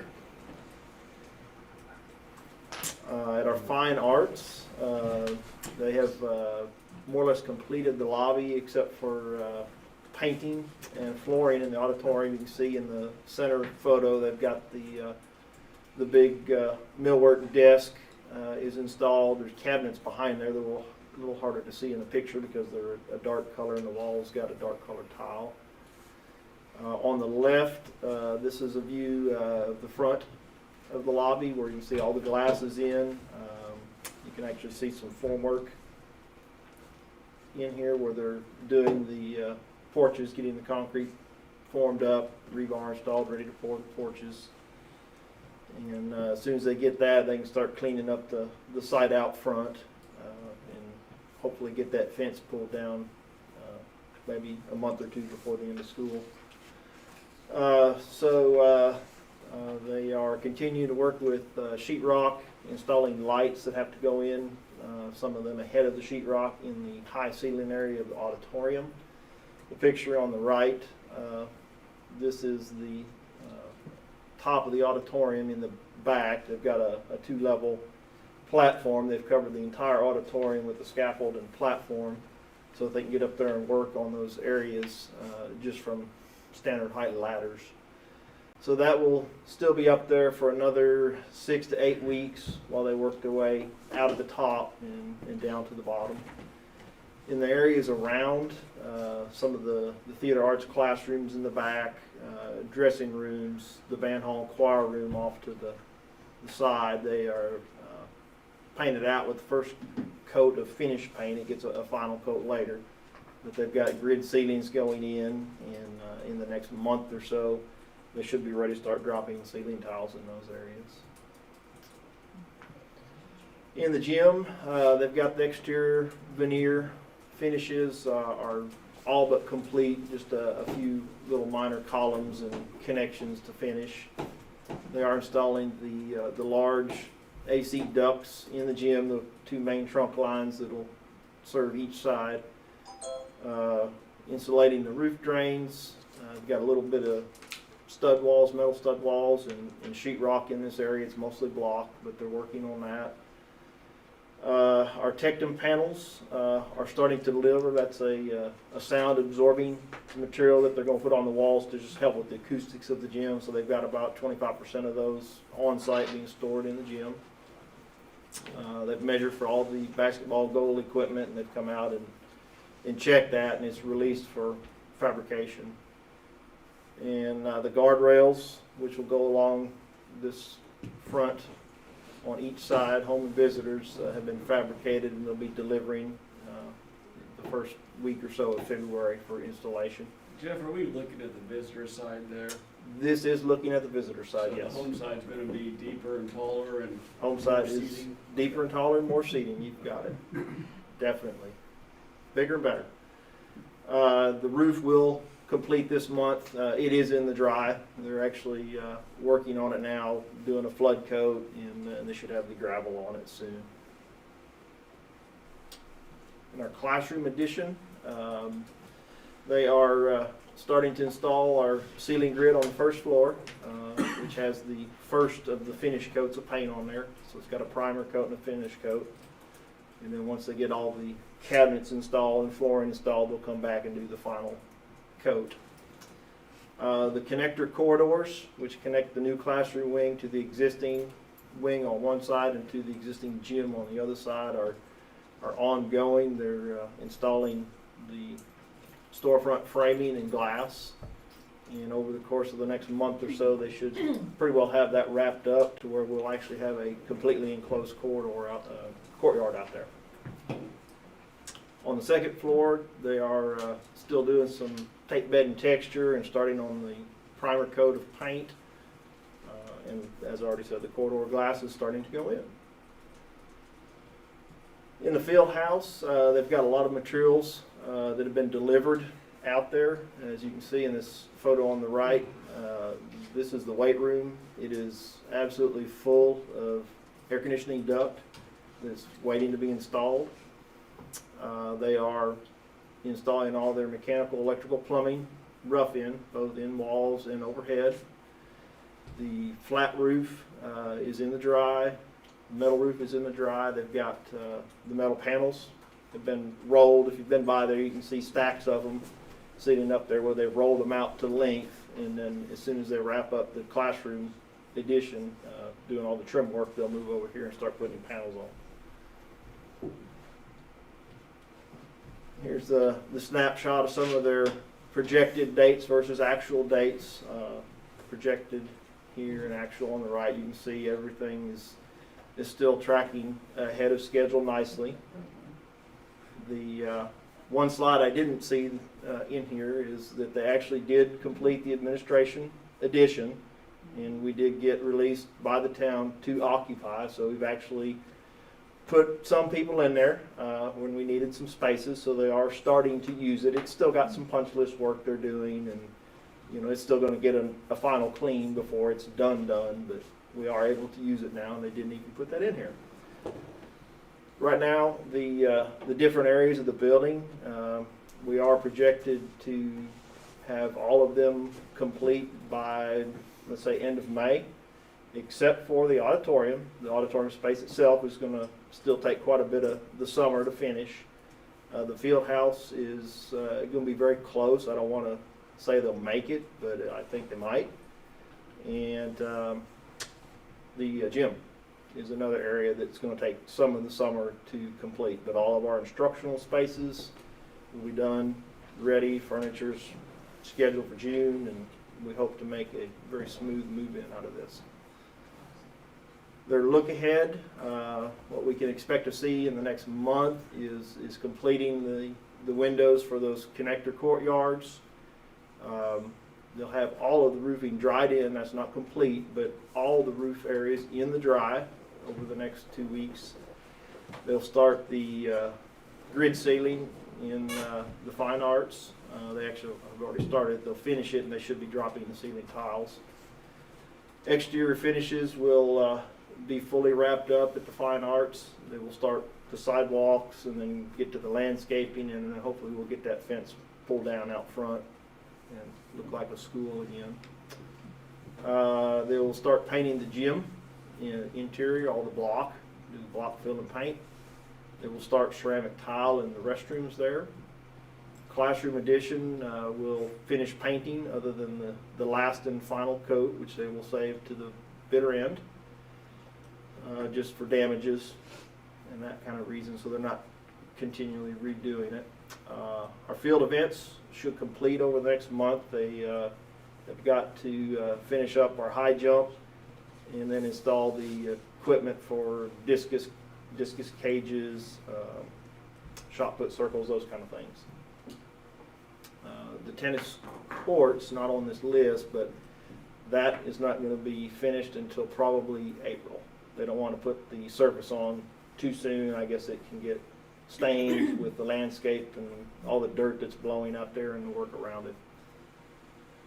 The sheetrock in our field house, they will have that complete over the next month, and we will have permanent power and permanent water to all areas of construction. In fact, they're planning to pull some more wire this weekend. So as it is right now, we don't have to worry about spring rains, right? We can continue to do all the work we need to have done. It's more of a minor inconvenience at this point. It does not slow down. Well, it slows down just because it's going to be muddy and rainy outside, but essentially inside they still go. Very, very little impact. So that's a good thing.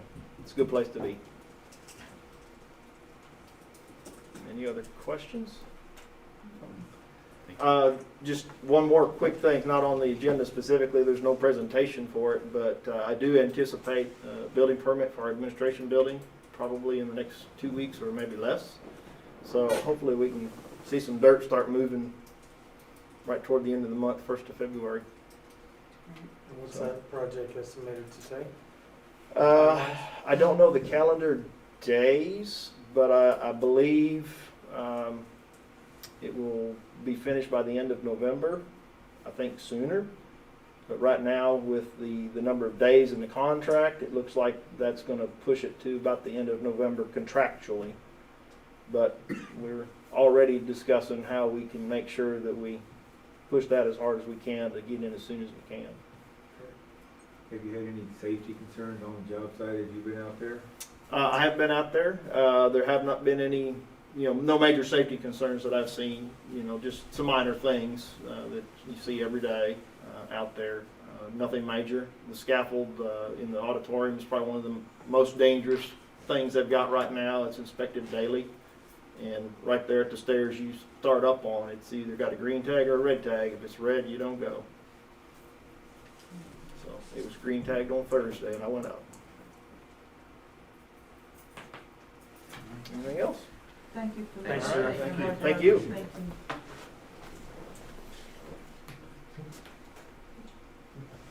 you. Okay. We did talk a little bit earlier, Mrs. Good talked about the virtual days that we have approved for this spring.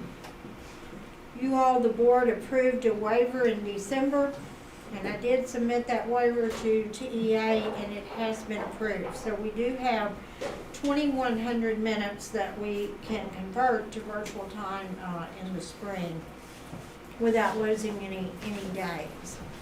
We talked earlier about cheer getting second in their spirit competition. We're very proud of that. We have the interviews for the special education director coming up soon as we make that conversion from being a member of the Denton County Special Ed Co-op to being an autonomous special education department. A brief update on our athletics, and then also we've had some huge success with our band and our choir at the state level, making all-state. Football finished 16-0, and we're the 4A Division I state champs. As you know, that's 4A large school. Boys basketball is doing very, very well. They're 5-0 in district and 17-1 overall. If you came to the game Friday night, they played very, very hard and did defeat Decatur. The girls won tonight in basketball, and they're 5-3 in district and 13-8 overall. Soccer, both girls and boys are doing well. Girls are 3-3-1. They played in 2 5A tournaments to open the season and did really well. And boys are 5-3-1 and opened the year with a tough tournament and performed well. We have the spring sports, our softball, baseball, golf, tennis, track. They're practicing with competitions right around the corner. So we're continuing to move forward. We're still continuing to have difficulty getting enough subs, and also we're continuing to have to quarantine students as we have positive cases with teachers and with students. But we're moving ahead and continuing on. So we appreciate all your support. We've got Dr. Steele. This is your report.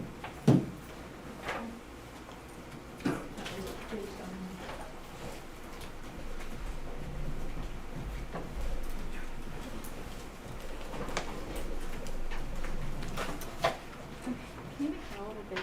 Is it possible? Thank you. Okay, so it's our annual ACT report, and it's a little bit later than it normally is. ACT just this year went to an online reporting system, and so just kind of getting all of that set up slowed it down a little bit. But so just kind of a reminder, these are scores from the Argyle ISD 2020 graduates who took the ACT as either sophomores, juniors, or seniors, and it is their most recent score. So we'll start with what it means to be college ready. And the scores at the top, where you see English composition 18, algebra 22, social sciences 22, biology 23. Those are the benchmarks that ACT sets to where they determine if a student is college ready or not. So I've showed the different subject areas there, and then the last 5 years. I gave you the state average next to it. We stayed pretty consistent from the prior year. We dropped just a little bit, but I would also say, I mean, COVID wreaked havoc on our students taking the ACT. The state scores are down, as well as the national scores are down some too. So it's their most recent score. So it definitely would have caused, I guess, affected scores our seniors last year if they were planning to take it one more time, maybe for scholarship purposes or something, or if they were taking a prep course or something, that likely would have gotten interrupted. So we had students who showed up at different testing sites to find out that the test had been canceled that morning, and so it was just, I mean, it was a lot, for them. So so the first part there are their composite scores and their subject scores, and we are in each subject and the composite also above the state, I think, considerably, and nationally as well. The bottom part is college level coursework or college readiness, and so that table illustrates that the percent of students tested that ACT would consider ready for college coursework. So to be what they mean by ready for college coursework is that the student can make an 80 or higher. They're predicted to make an 80 or higher in the course.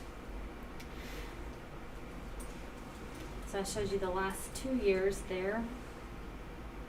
Again, we're down a little bit when you compare the 2 years, but we're considerably above state performance in all of those areas when looking at as determined by ACT or college readiness based on the scores that they receive on the ACT.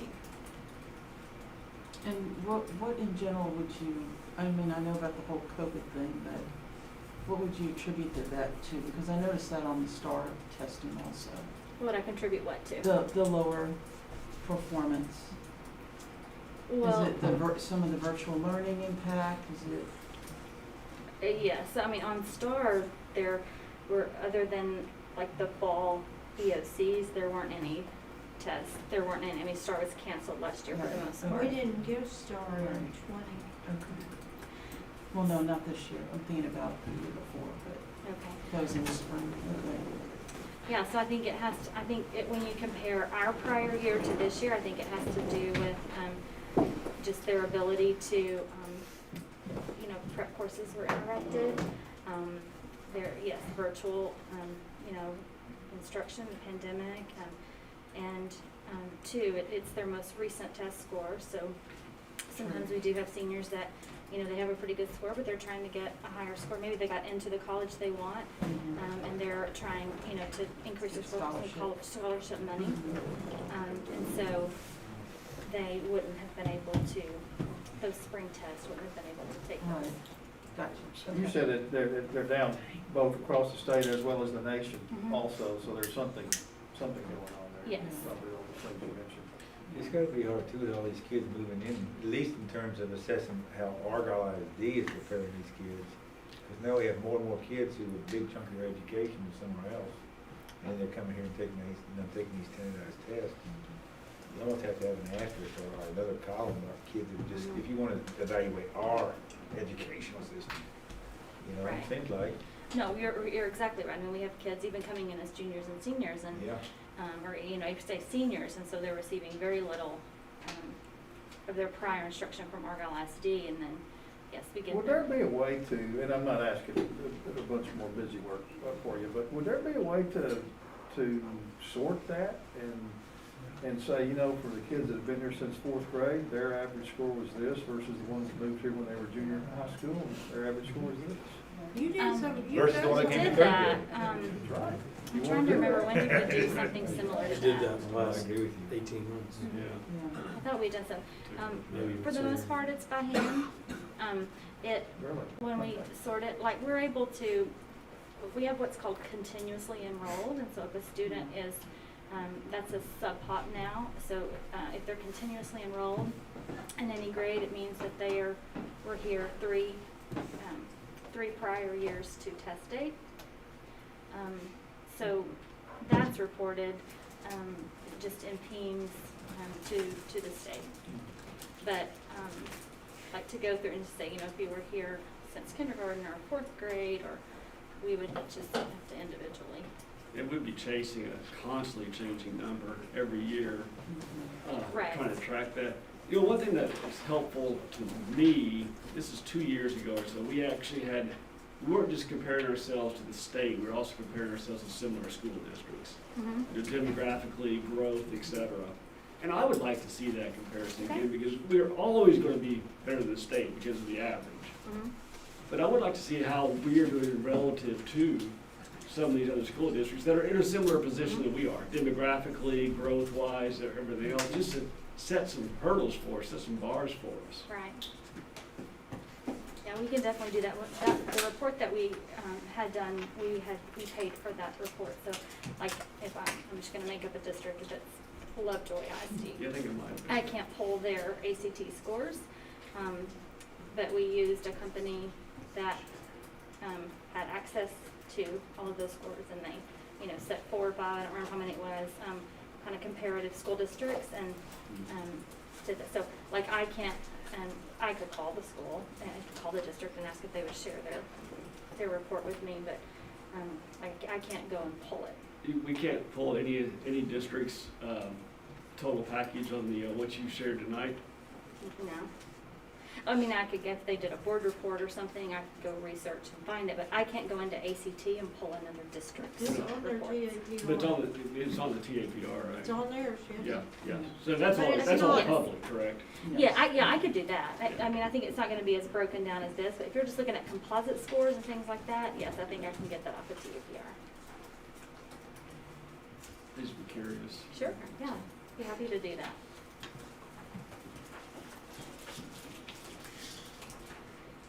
Any other? Good job. Thank you. Would you like that just emailed to all of you, or do you want it next month in a record report? Oh, just Next month. next month, Next fine, or month's email, fine. whatever. You can do either Whatever's one. easier for you. All right. Good. Thank you.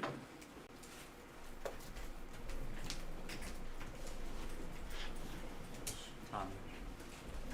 You want me to-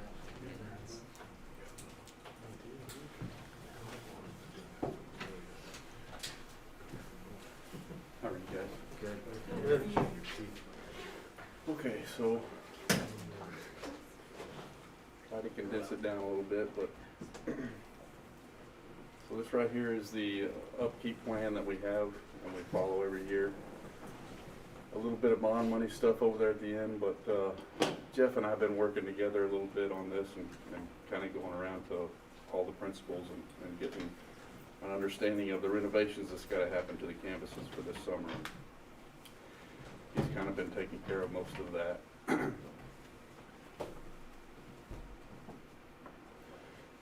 Okay, the current staffing. As of right now, this is probably the best we've ever been as far as having good quality, knowledgeable people that can work on most everything that we have. We've got one really good HVAC guy, fixing to hire another one that's going to start a week from yesterday, I believe. And he's going to be really good. It seems to be our biggest problem is, and you guys know because you've got students in the district, with our air conditioners and our boilers, that's the biggest concern that we have. And you know, what we try to do is if they can't fix it in a very quick manner, we try to call somebody out because we know the importance of it. But we really try to do as much as we can before we do that. We just can't spend a lot of time trying to mess with it before we know that we can't fix it. So, but there are some times where it is difficult to fix and we can't fix it right away. But we are trying hard, I promise you. But for the most part, we've got a really good staff right now, and they all do a very good job. Staffing needs for our future. So next year we look at hiring one general maintenance guy. We're growing so fast, and it's, you know, it's difficult to keep up, but we're spot on right now is what we need. But when this extra campus is added next year for phase 2, it's gonna, you know, add some stress to us. So we need to add one more maintenance staff. I don't believe that we need to add another grounds person, but the following year, when the elementary school is built, we'll for sure need to add one then. Then you can see kind of how it goes on there. We do need another HVAC guy probably in 25, 26, unless things are going bad and difficult with most of them, but most of them are new. Almost every campus is going to be new, so there's just going to be minor issues. So we should be okay.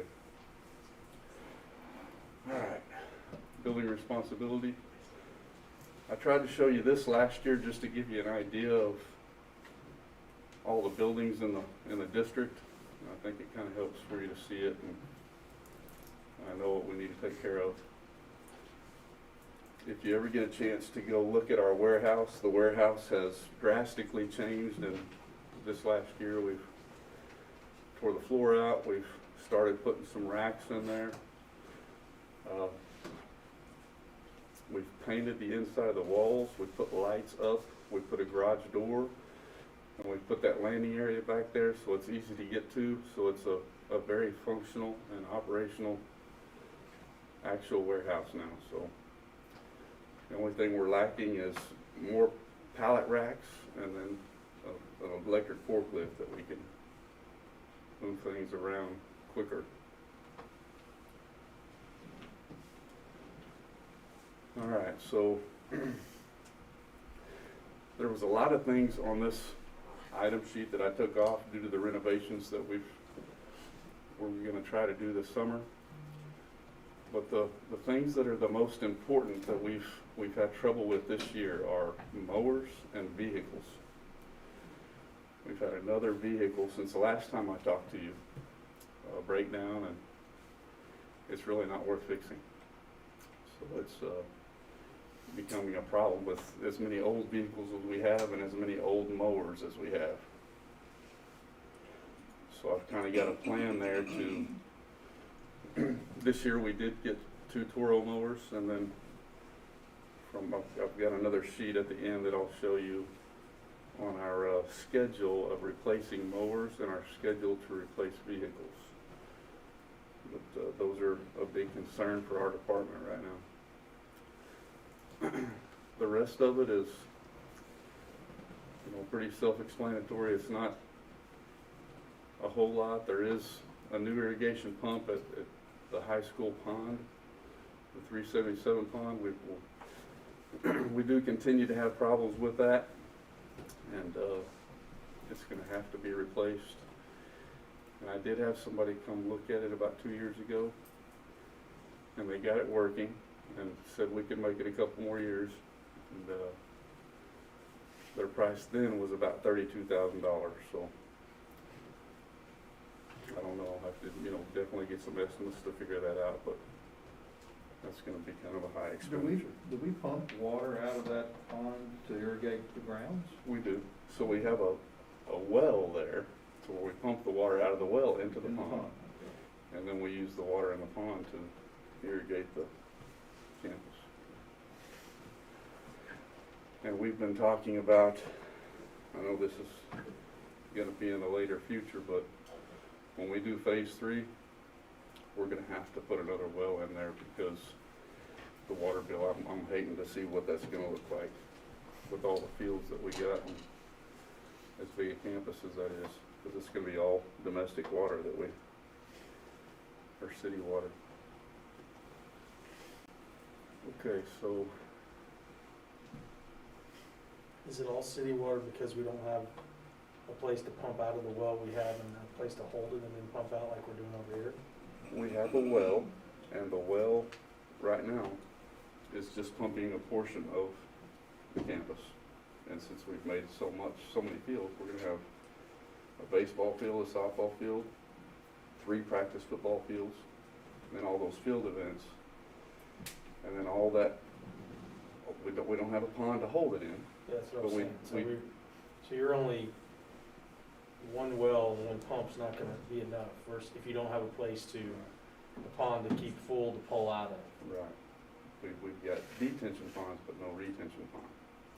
So that water just sits in our leaves.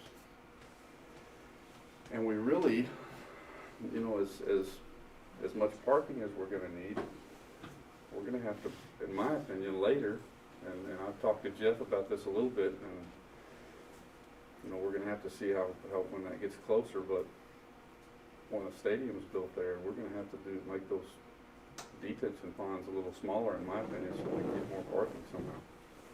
So in other words, there is no space to add a. There's no space. Retention. Do you agree with that? Right now, right. Yeah, there's no space. So I'm sorry, there's a well over on the current high There school is. campus now, but are you talking, is there a well or to be a well, we hope, at the new campus? We hope that there's going to be So a is that something second we should well go ahead and added. get a permit for now and do it?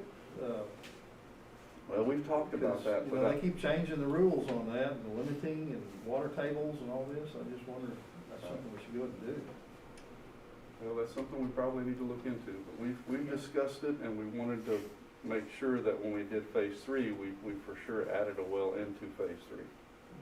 But I don't know if we can wait that long. That's just something that needs more discussion. It definitely does. It would increase the cost of the overall project, of course, but in looking at the irrigation that's needed, just in our discussions for all of the acreage that's out there and what would need to be irrigated, it could potentially be a good investment for us. Which is, if you look at, so what campuses right now are we irrigating with? West. And With city And or here. well? City. we'll do west So with city. intermediate and west are the only 2 right now that are on a city irrigation. Hilltop and the current high school and the current middle school does have one well, it's not enough to do the additions. Are all on well irrigation. New high school complex would, like you said, It's going to that'd be a big water bill if we don't. We don't know what it's going to look like, but it's going to be big. I'm just wondering if we shouldn't just go ahead and get the permit, even if we don't go drill a well immediately. I don't know how that works, The but. sooner we can get them out there, the better. Yeah, I can make you're some probably right, calls. it's probably 6 months. Get some information. That is something we will look into and try to see if we can't get that going now. Looking at compounding interest on it, I mean, it's gonna be 6.5% each year. And then code could change and then we're gonna be paying more, so it's. And with Flower I Mound, agree. we've got to start sooner every time we do something with investigate. Flower Mound. Yeah, something to investigate sooner. The more development we have out here, the more they're gonna start cracking down on that sort of thing, and they already have. Especially that there's 2,000 acre property across the street. Yes, for sure. Might require some water. Okay, so on this vehicle replacement schedule, Liz and I got to talking a little bit about just some things that I need to put in place, and this has never been done before. But, you know, she did also warn me for the fact that we're going to assess this every year and make sure that it's needed every year, but we do need to have a plan in place. So I decided that 12 years for a vehicle would probably be about right. But at the end of that 12 years to replace a vehicle, again, it needs to be looked at and assessed and decide whether it's needed or not. Of course, for our staff, we stay in town most of the time, except when we take trips to band or take trips with football. And there are a few other things, but for the most part, we do stay here locally and don't really drive more than, I don't know, 50, 60 miles a day. So those vehicles should last a long time, but a lot of the vehicles we have now that aren't the last 4 that we've bought are all very, very old. And they were bought used. They weren't bought new, which, you know, we've also talked about new versus used for us, because our department really doesn't need a new vehicle. So we looked at that and thought, you know, a good estimated price for a used vehicle for us would be $15,000 to $18,000. Well, when we found out that we could get these brand new vehicles with this government pricing for less than 26, I mean, it's almost really not smart to buy a used one if you can get one that cheap, you know? If you're only doing 50 miles a day, what about leasing? Have you looked at leasing? We have not. And we have talked about it before, and it's just something that we don't generally do. We've looked at it with one individual company, I believe, as part of a presentation for us to look at, but it was more every vehicle and not just, I believe, his department. So we I think if you're gonna hold them for 12 years, leasing's not gonna pan out. No, I agree, but I'm saying if you might be able to not have to hold them for 12 years, right? You might be able to lease them, and you can rotate them every lot less. For sure. But It was net more expensive. When we looked at the price comparison before, it was much more expensive. It would have to be. There's not gonna be a cheaper way on a vehicle than owning it for 12 years. And I don't know that you can get the same government lease rate as you can purchasing it. You might be able to, but I haven't looked into that. So that could be a big detour Do in the that too. buy boards have lease rates, or just purchase rates? I don't know if, I haven't looked. Not buy board, but co-ops. I haven't looked at the lease price out there. I do know that there was like I said, we all sat through, 2 years ago, a company's pitch on leasing vehicles. Right. It was through their fleet company. I don't remember if they were on a cooperative or not. It would either be that or through a big program, but. I agree, if we're gonna keep them for 12 years, leasing doesn't make sense. But if you can get them for cheap enough and roll them every 3 to 5 years, then maybe. But he's saying on the maintenance department, they don't need new cars to begin with. Right. So 12 years, I mean, if you look at these here that have been there, we've got a 96, 2 2000s, 1 2001. I mean, 2005 is really the newest that we have. Somebody said starting to have some nice antique value. Right. Start appreciating. But we're making them run. We have mechanics that are with the transportation staff, and then I have a couple of guys that are real good working on them, and they just try to keep them working. Now, here lately it's gotten expensive because they're that old, and we're just having to replace things over and over. But you know, we can limp along until we kind of get a good set up to where, you know, we don't have anything older than 15 years, you know, I think we would be okay, as long as we took care of them, and, you know, I believe they do. But, anyway, I just wanted to kind of show you guys that it's never been, we've never had a plan, and I feel like that we needed one. But again, it's got to be assessed, because if we've got a 2005 vehicle that really is in good shape, I mean, you know, can we make it another year? And then can all the rest of them make it another year, because it'll push those back too. It's just something that we have to assess But at every least year. budget this money, funnel it to a separate account if you need to, that way you always have it available when we do need it. Right. I think it's wise to do what you've done, is at least budget for that. Right, for sure. And we've done that same thing with the mowers. Now the mowers are different, because grasshopper mowers and Toro mowers, we went to Toro mowers this year, and we're leaning towards that from now on, just because they're so much better. And they were $400 a piece more expensive than the grasshopper mower, and it's way worth the $400. I mean, it's night and day difference. But with these, you can use these for 8 years, and then you can sell them on an auction, and people buy those grasshoppers and those Toros up like crazy. I mean, it's really, you know, you could buy one for, we could buy one for $9,000 or $9,500, which costs somebody else, it would cost them $14,000, and then we could sell it for $3,500 in 8 years. I mean, so that's really a good way to do it every 8 years, is keep rolling those over, you know. And again, we got to take care of them, make sure that things are done right, so that they'll be worth that when the time comes. But that's our schedule for that. But both those things I feel like were needed. And I think that's it. That's all I have. You guys have any questions? Good information. Thank you. Thank you. Thank you, Tommy. Mr. Rutledge?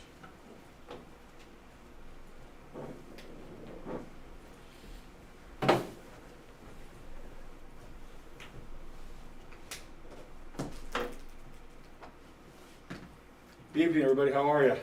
Good, how are you? I'm well, thank you for asking. Appreciate it. All right. On average, we transport about a third of our total enrolled students each day to and from school. This year, our actual riders last year is 1,087. This year is 1,247, even with COVID. Our buses are designed to carry about 50 kids per bus, and we try to keep the route times under an hour. Our projected school enrollment, 2022, 27 routes, and we go up to 40 routes in 2026, using the same number of 50 kids per bus, hour ride time.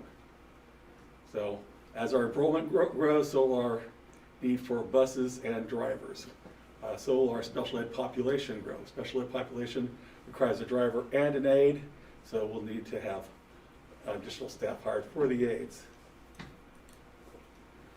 Our fleet, our grant buses were delivered 2 weeks before spring break last year, and then we went off to COVID, and the buses sat there in the parking lot and just waited for us to get back to them. They're all on routes right now, and demolition was approved on their old buses, and we're waiting for the grant check to be mailed to us, and then we'll have those buses either auctioned off or destroyed or sold as salvage.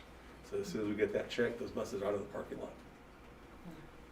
lot. Route buses, our present fleet totals, we have 21 routes, 4 sped, 8 trip buses. Those are the ones we use for athletics, going to basketball games, football games, track meets, baseball, all that. Gives us 33 total buses. Total projected buses needed in 5 years just for routes is 40 77 passenger buses and 6 sped buses.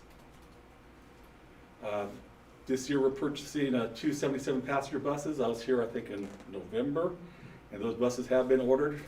We're looking to do research on a 14 passenger bus, those little micro vans, and a 35 passenger bus. That's one of our special ed buses as well. It'll be ordered later this school year.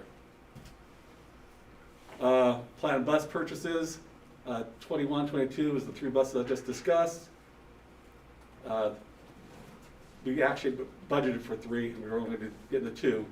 One 14-passenger bus, we need to replace special ed bus 31, that's got over 200,000 miles on it. 22, 23, 3 77-passenger buses with seat belts, and 24, 3 77-passenger buses with seat belts. As the district grows, but the buses age as well. So bus 200, in 5 years will be 23 years old. In 5 years we'll have 11 buses down to 17 years of age. We transport our own family, and our vehicles being that old is one thing, but transporting other people's family, we want to make sure we have good equipment for them. And a 17-year-old bus and a 23-year-old bus isn't ideal for transporting somebody else's kids. These are the other buses we have. If you see bus 32 there, has 201,079 miles, so that has to be replaced sooner rather than later.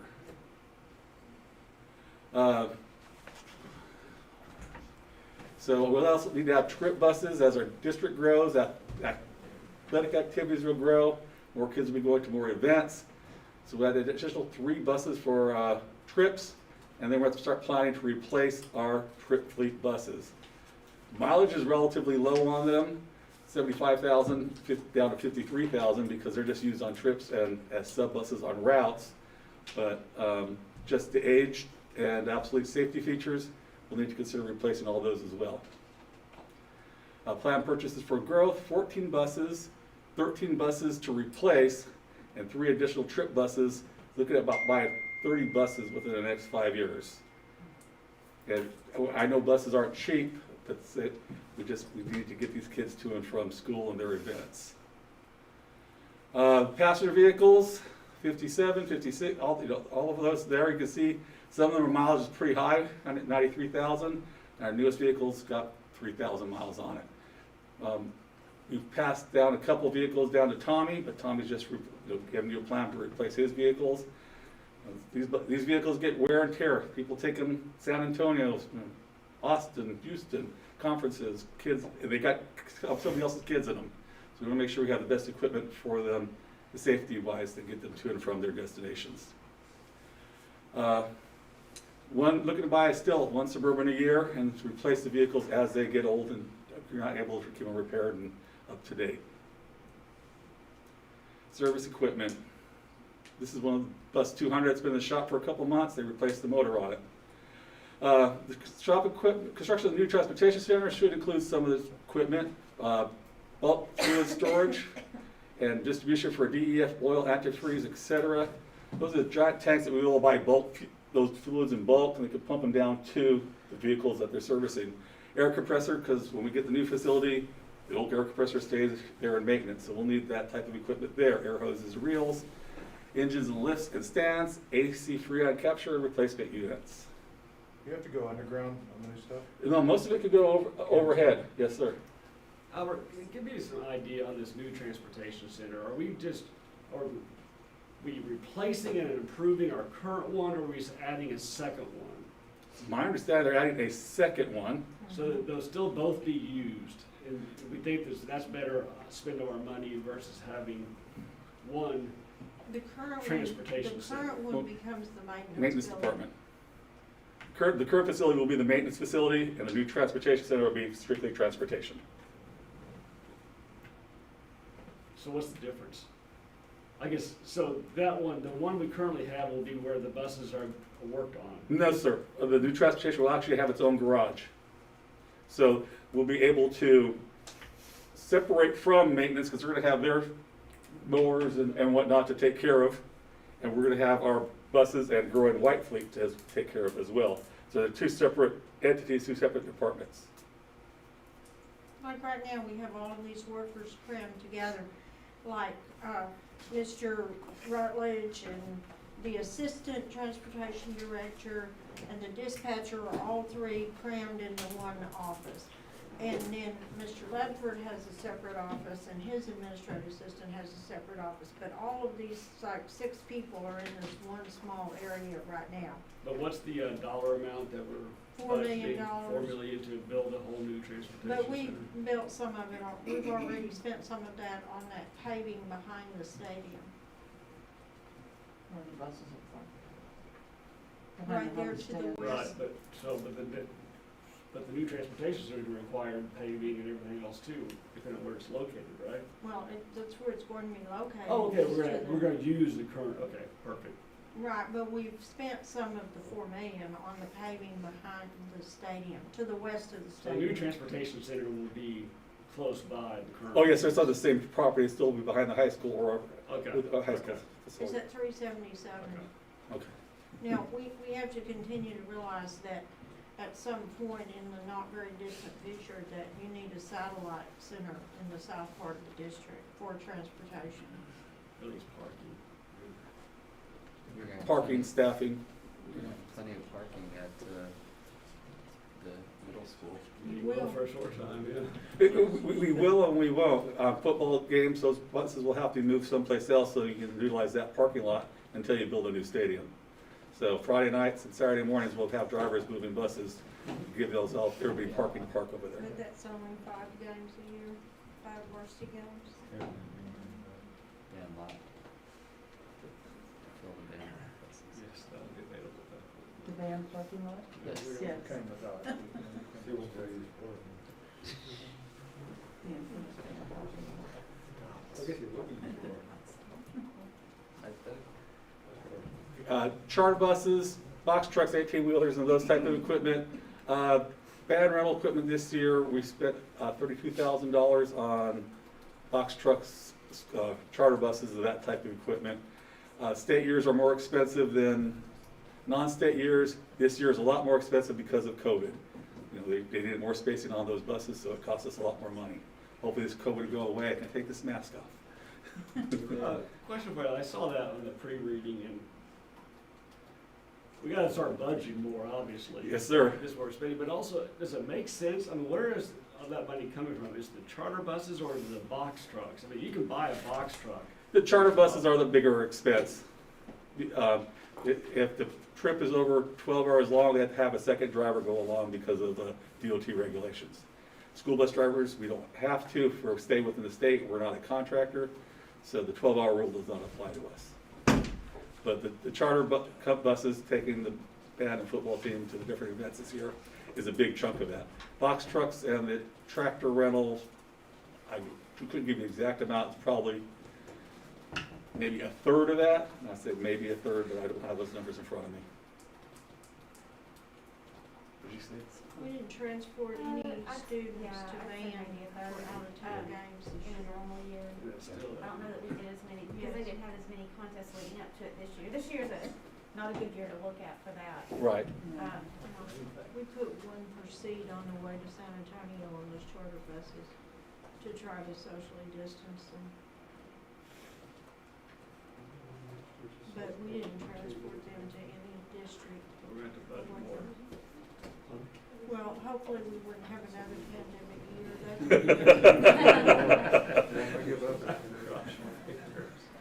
That's because of spreading them out on that San Antonio trip. Transportation personnel. We've added right now 2 route drivers each year, so a total of 25 to accommodate for growth. I'd like to hire a second diesel mechanic / sub driver next year, as well as have a full-time trainer / sub driver. Joan's working a route as well as training drivers. So we're looking to add that. When we get our new facility, I'd like to add a morning dispatcher / sub driver. So if we have too many people out sick, I will come in, or Michelle will come in and dispatch so the sub driver can drive, and then they'll be routing the day. Then in the 24 school year, 23-24, there'll be a PM dispatcher / sub driver. In 2025 school year, shops park technician and sub driver. Second diesel mechanics, the growing fleet, more buses, more breakdowns. Class A CDL driver, we were supposed to send somebody out to get trained last year, but COVID stopped that. This year, we're going to send somebody out.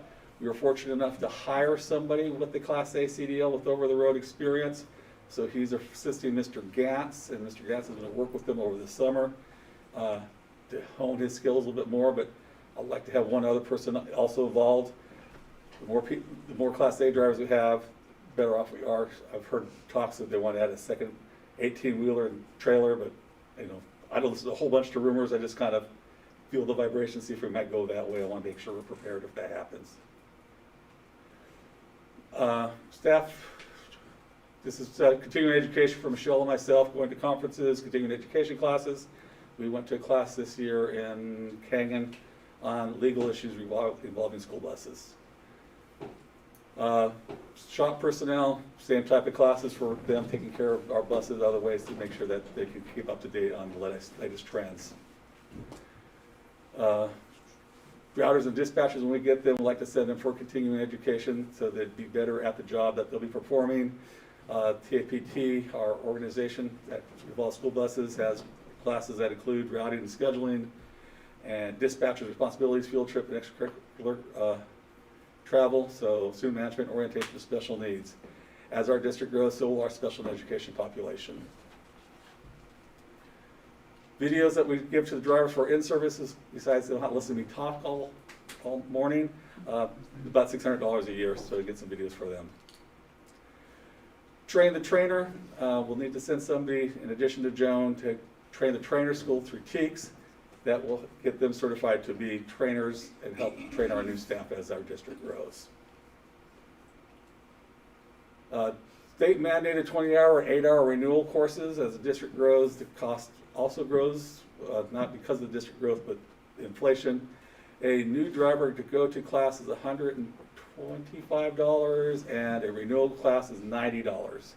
Right now we have about 50 drivers on staff, and every 3 years they have to take that $90 class, and then every time we hire a new driver, we got to send them to the $125 class. That's what those numbers represent. Field trip management software, transponder, whatnot.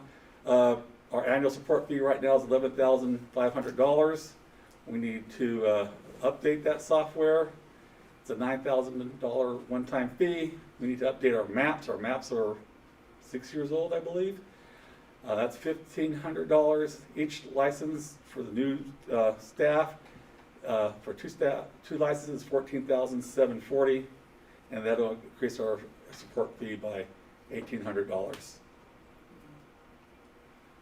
Student bus tracking software, we thought we were going to get it this year, and then it got put on hold because of COVID, so we're still looking to get the Zonar software.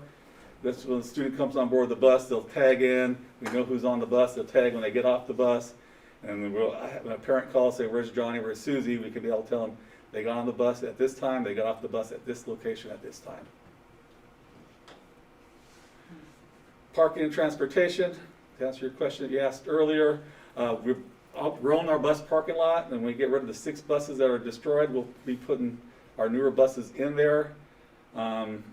That's still not going to be enough. I know we want to use the rest of that campus on the excuse me, east side over by the high school gyms, current high school gyms, and we'll be moving from wherever our facility will be. Driver will probably have to drive their vehicles from the transportation center to that parking lot to get into the buses, and go ahead and drive their routes. And that's all our staff that we have right now. There are a couple missing for various reasons, but I'd like to say thank you very much. Any questions? Good sized staff. It's getting bigger. I have a picture of when 10 years ago when I was here, it was a lot smaller. We've got back of a gator. I'd received an email, I don't know if any other board members got the email this week about a refurbishment company for buses. Like, it just doesn't seem to me, for safety-wise, your initiatives to have safer buses, that's a viable option to save money to refurbish buses. The prison will refurbish buses as well, and they look nice, they look pretty, but still an old bus with a new skin on top of it is all it really is. It doesn't have the advanced safety features, the higher padded seats and whatnot. And all of our buses have camera systems on it, and we put back on there, it just won't be the new safety standards. Just like you all buy your new cars, it's got the backup cameras now. Our new buses have backup cameras on them. Those type of features aren't included if you're going to do a refurb. I would want to say we won't rule that out. There are some grants out there that occasionally do pay for the full, I mean, basically you have the shell of the bus lift, seating, engine, everything is taken out and completely redone new. So there are some grant opportunities there that do completely refurbish to a point where you have more of the safety features than what you had in the past. I don't know what email you got, but I know that we've discussed that in some of the communications that's come around, and there's a what is it, the North Texas Council of Governments, I believe. They sent out quite a bit of grant information on that.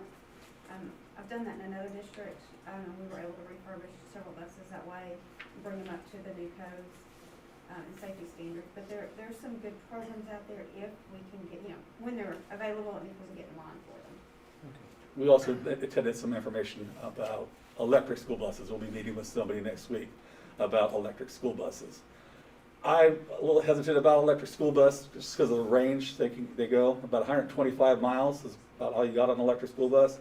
And as soon as you turn on the AC or the heater, you lose about 25% of those miles. So all they'll be good for is in-town routes. And then if you want to take them on a field trip, you're going to lose some of that flexibility you have with the diesel buses we have today. Because the diesel bus can finish the route, go on the field trip, come back, pick up the kids, and get home. Electric bus will have to be charged before it can go back out again. So we'll listen to the gentleman and see what he has to say. There's a lot of good grant money out there, but the electric buses are also a little bit more expensive. So. Liz, I sent you the email from the bus refurbishing company. Thank you. We'll look at it. Anything else? Thank you. Thank you very much. Thank you. All right. Okay. Jeff Warren's got a recommendation regarding the competitive seal proposal method for the remaining bond projects. Yes. This is just remaining bond projects, which is really the transportation center and the renovations we're going to do this summer for Hilltop and high school. That's really all we have left. So this is recommending that we approve the CSP competitive seal proposal method for construction procurement on those projects. That's what we did on the admin building, and that's what we've already approved to use for elementary number 3. It seems the smartest route. Am I missing something? Is there a negative to saying this is how we're going? No, I don't think there's a negative. It's kind of gives you the best of both worlds if you're looking at just a straight hard bid number only versus the CM at risk, which is traditionally what we've done in years past. It's kind of a mix of those two, so you kind of take the best of both of those and put them together. I don't really have any specific downsides to this method. I think it's a very good method. It lets us evaluate their qualifications, and we can set what those are and how we're going to evaluate and how they're weighted, and we go through that. Any other questions for Jeff? I'll entertain a motion to approve action item 11A as presented.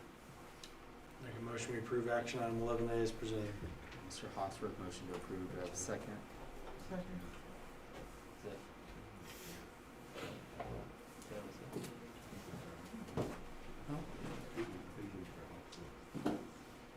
Oh, was it Jeff? It's Williams that made the motion. Oh, I apologize. I No, thought it was Mr. me. Hawksworth. It was me.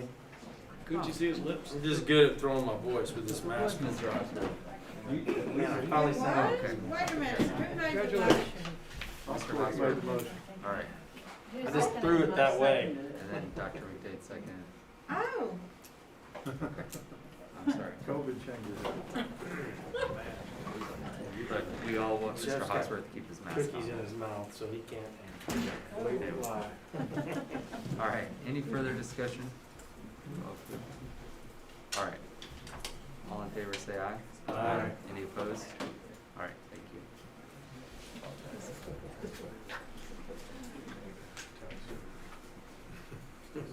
Came up Back and I again. started to read it today. It's time number 3 for you. I know, right? Yeah. Orientation, Ah. that's it. It's 75 pages. Yeah. And it was blank. It's all X's from Yeah. that wasn't filled in. Can you turn it? Like, can you make it, Yeah, Yeah, It looks like it's the not, formula's it's off. not there. Like, There's nothing in it, so there's no data. What happened to it? This It is didn't populate. COVID year. They gave up, it's COVID. let me make sure it's not the board book reader. This is the premier edition. No, it's the, however the So it must file have was been made, it looks like it's. somehow that it didn't upload it. Which is why. Like we had it when we sent it.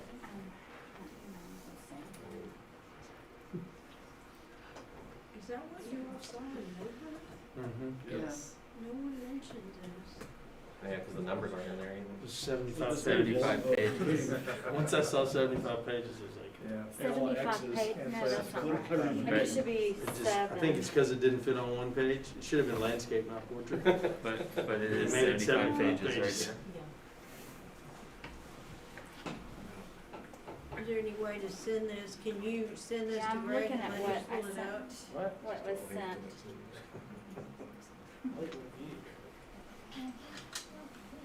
Go on to 11C while they're working. Yeah, we'll go on while you're working on that. 11C is to If consider you look at the, approval. I'm sorry. Oh, did you get it up? Well, I have it, I have what I emailed. What email, so there's something must be wrong in the Email it to me. transmission. You have emailed what it. you emailed to Wobbling? Mhm. Maybe Greg can pull that up. Yeah, but let me not put all my information on the screen. You wanna go, you wanna try it while we're talking about 11C? Yeah, go ahead. This is the approval of the order of election for the Board of Trustees on May 1 of 2021. The order of the election. We have 2 members who will be up for election. Richie Deffenbaugh and Dr. Leon McJames. Place 4 and place 5. You don't have enough sign in my account. So this is simply the calling of the election. Is it all 4 of these? Oh, Yeah, it's the you one that delayed the says mail district hospital. to November. Do we have to read it or? No. Okay. All right. Approve the order of election. I'll entertain a motion to approve action item 11C as presented. Yep, that was right. So moved. That is Mr. Williams. Yeah, that was To Mr. approve. Williams. Do I have a second? Second. Mr. Lowry, second. Any further discussion? All in favor say aye. Aye. Any opposed? All right. So it looks like, are you supposed to have data in a lot of those things? Once you get to the other pages, it's all NA. No, that's right. Frogs up my glasses. Like the sub pops are, yes. I don't know if I can make it bigger this one. Live stream. No, I can't, because I can't. Did you move my mask on? What? Pull your, oh, now you pull it up. I had the same problem. I just leave my glasses off. I did? Oh, now you got it. It's operated for years. this Yeah, way. so that's what it's supposed to look like. I have a new hair. Is this the first one? So House Bill 3 requires that the board has goals regarding reading proficiency and math proficiency for our youngest students. So, I mean, we have goals in our campus improvement plan, and the principals have goals, and we have plans for increasing scores. This actual document is a result of House Bill 3, and just being required as a board to have goals. So on the first page, it's the percent of third grade students that score meets. Okay, so remember that passing is approaches. Those approaches, meets, and masters. So our third grade reading approaches scores are 94%, which is roughly 20% percentage points above the state. So this is meets. This is the middle level. And we are at 60%, we're 15 percentage points above the state. So I didn't want you to see that 60% and think, what is that? So I just did a kind of a standard 1% increase, not that that's our, the most we're planning for, but to, just to kind of put something on paper. So the yearly target goals from 20 to 24, those are the overall. And then what you see below, the different sub-hops, some of them say NA because it wasn't, they weren't formed. There weren't enough students to form a sub-hop. So if there were enough students to form a sub-hop, then you have a percentage there of what they, what that sub-hop of students performed, and then just an increase each year over that. So that is reading for 3rd grade. So just a question, the score that you have up there, the 60% in your goals, is that for like all students? Yes, that's what it will, yes, it is at 60% right now. Okay. And it's the meets, so it's the middle level, so that's not just the number of students who pass STAR, that's the middle level of performance. Okay, so then you're saying, like, just for instance, the first one is Hispanic. Mm-hmm. So overall the total was 60%, but the Hispanic group was 49? Correct. Mm-hmm. Okay, so that's, you see the gap, the white students were 63. Okay, I got it. You just don't have the total on the bottom chart that you had on the left. Does that make sense? You have to, like an all students. There's not an all, There's not an all column in the students. bottom. And we didn't really. Oh, well, all students is above, the yearly target Above. goals Is at on the 20, top. But not in the yeah, bottom those, chart. yes. Just want to you're make right. sure that that's the relationship. Okay. Yes. Thank you. So the second chart is, so this is early childhood. This is the percent of pre-K students that score on grade level or above in reading. And so in 2020, based on assessments that we administer, so these aren't state assessments, these are just state assessments that we have administered to our students. 2020 was 88%. And so then just kind of a steady increase from there over the next 4 years. And so for pre-K, the numbers for each of those sub-pops other than white are so low, the number of students, I didn't put the percentage there. So the third one right there, Next page or? no, sorry, yeah, the bottom chart there is percentage of kindergarten students that score on grade level or above in reading. So for kindergarten, we are at 95%, and so an increase through 2024 to 97%. So the assumption there is that there are a handful of students smattered across the chart, but there weren't enough to list them as a subpopulation group total. Right, so if But there's just 2 or 3 brought it to students the- in a sub-hop, I'm not gonna put their percentage Right. there, just. Because you To see the protect- 100 on to the match right, their so identity. there are other students that factored into the 95. Sure, there's Okay. Hispanic, there's African American, there's. So they're just not listed Special- because there weren't enough in each Mhm, of those correct, groups? Okay. yes. So House Bill 3 requires us to break it down by category as well for our target goals. Yes, it requires each of these charts that I have, it requires that. Each column is Yes. requiring also. Mhm. Yes, and then it's gonna require us to post it on our website somewhere as a required posting. Yes, so then the next page is progress measure 3, so we had 3rd grade, and then we have pre-K, and we had kindergarten, and so now they want the percent of 1st through 3rd grade that score on grade level or above in reading. So this is 1st through 3rd grade. So same thing, also at 93%, increasing to 95. So then the next page, we start with math.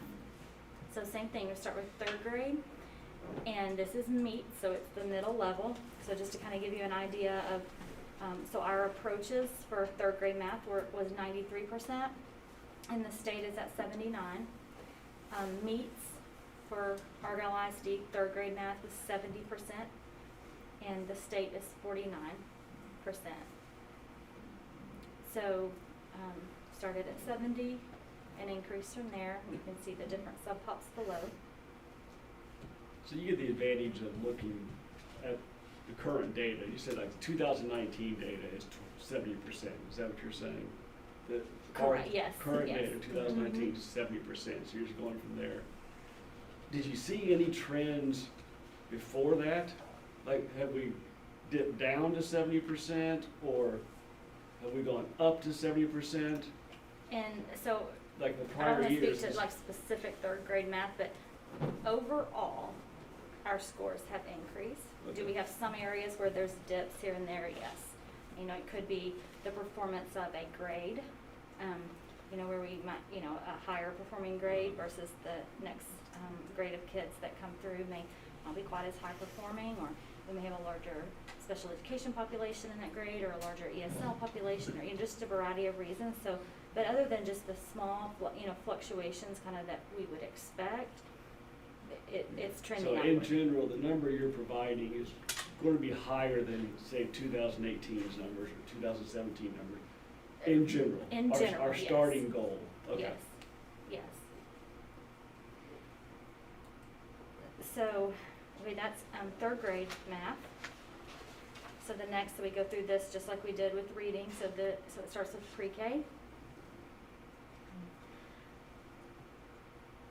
96 to, I spread it out to 97. To me, it's hard when you get up to, you know, when you're up that high for performance. You know, to kind of, I mean, yes, we want to increase, but we want to maintain as well. So we didn't have enough kids in any group to have any numbers in that chart? White. White should be on there, I guess, but, yeah. So then the next one is kindergarten. 94, starting at 94 and moving to 96%. And so then the next page is progress measure 3, and that is first through third grade. So 87 and moving to 90. And then the last is CCMR outcome goals. So this is college, career, military readiness. So just to kind of give you an idea, so this is the kind of the outline that they are requiring and suggesting, and so it's college, career, military readiness, and next year, or this year actually, for accountability, they're not considering military readiness any longer. So percentage of graduates that will meet the criteria for CCMR will increase from 84 to 88. So they can meet CCMR a variety of ways. Maybe it's a dual credit course, maybe it's a certain score on an ACT for in the reading area or the math area. It can be an AP score. It can be their TSI score. Just there's a list of a variety of different ways. And so what we've started doing is Ms. Davis, one of the counselors at the high school, we keep a spreadsheet of our kids and we're checking them off. Like our goal eventually is that we want 100% of our kids to meet CCMR. So, you know, checking them off and kind of looking to see who's met it and who's not. They can meet it through certain, getting certain certificates through CTE courses. So that's another way that they can meet that. So you feel that's attainable? That's a Oh, higher level yes. grade, but you say that's attainable. 88% is attainable. Yes. Yes, I think that is attainable. Will you identify the kids that are close and work with them more, or you just keep plugging along and hope that some of them get there? So we're looking at different areas like one way I feel like we can really improve is, or an area that we can improve is certification exams. So Like, for example, last week, Mr. King and I purchased some tests for pharmacy technician for the kids that are in those CTE courses. So that will be a check for them that they completed that. So I think in the past, we just haven't had a lot of certification tests. So our kids would meet CCMR by, dual credit or, but, there are other ways they can meet it too. So we're trying to offer more opportunities for them to meet that. So that's just like the overall goal for CCMR. And then on the last page, one is specifically for college readiness. So those are, like we talked about, the percentage on ACT, those types of things, AP scores, and then the last one is CCMR outcome bonus for career ready. So basically like those bonus points. So yes, that is low, and that's it is still higher than the state average, and I don't have the state average in front of me, but so moving from 17 to 21%. But our goal overall is 100% for CCMR to check all of our students off when they graduate.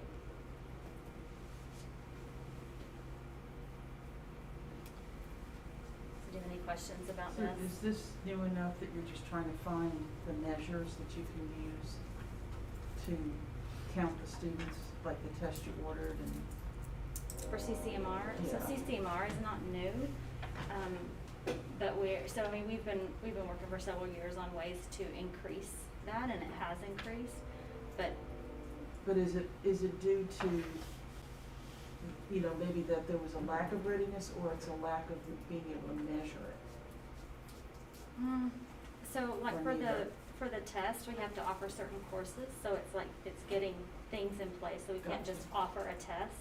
It has to be, it's tied in with certain courses, so it's getting those things in place so we can offer more opportunities. And that's measurable. Right. Yeah, okay. What I like what you're doing and have done is, my impression is the college part we've always had. Yes. We're always helping people get to college, but we really do need to focus more on the career side too. Right. And I appreciate you all thinking about that with the accreditations and the different tests. Yeah, that's good. Do you have any other questions about that? Okay. All right, I'll entertain a motion to approve action item 11B. I will move we approve action item 11B. Mr. Deckenbaugh, motion to approve. Do I have a second? Second. Mr. Lowry, second. I was the one that didn't say it. Oh, was that you? All right, Dr. McDade, second. All in favor, say aye. Aye. Any opposed? All right. Man. D. Yep. Mr. Ledford. Yes. Purchase of a truck. Okay, so I told you guys that we did have another pickup that is not working for us, and we talked to the band director a little bit and his needs versus our needs, and how we could kind of work together and make sure that we help both each other in this aspect. We know that they are renting 2 box trailers right now. First of all, the need for the pickup is for the maintenance department, but we could probably make this work too. The reason they have to have the box trucks is because of the 8 foot of height, okay? And I have looked into estimates on an 8 foot high trailer that would be 20 foot long, and it would be a gooseneck trailer, so it would be exactly what they need. And we need, as a maintenance department, another trailer to haul mowers. And if we were to be able to put 3 mowers in a trailer instead of 2, and 3 people could ride in a truck instead of 2, then we would have to buy less trucks for our grounds.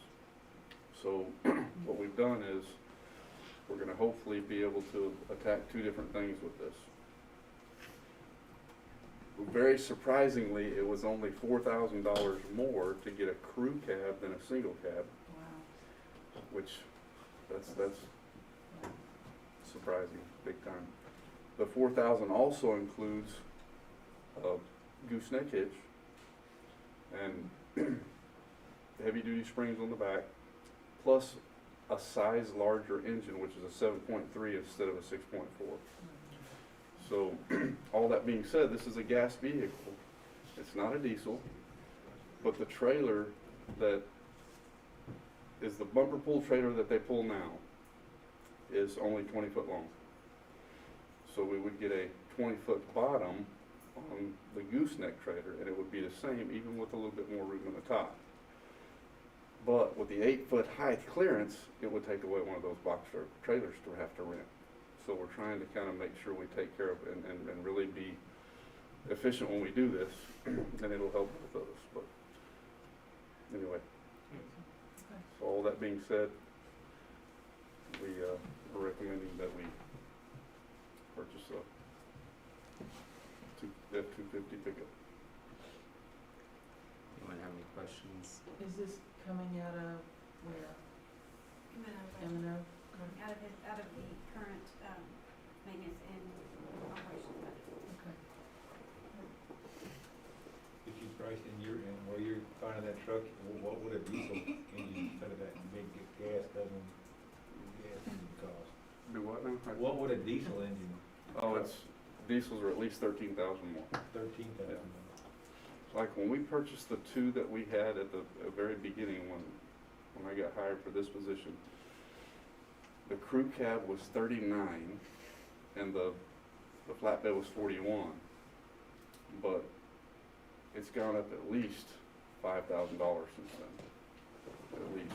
So you're looking at that, but you know, again, to be able to get a diesel pickup for that cheap is it's just crazy. It just blows my mind that the government pricing for us as a school district is so cheap.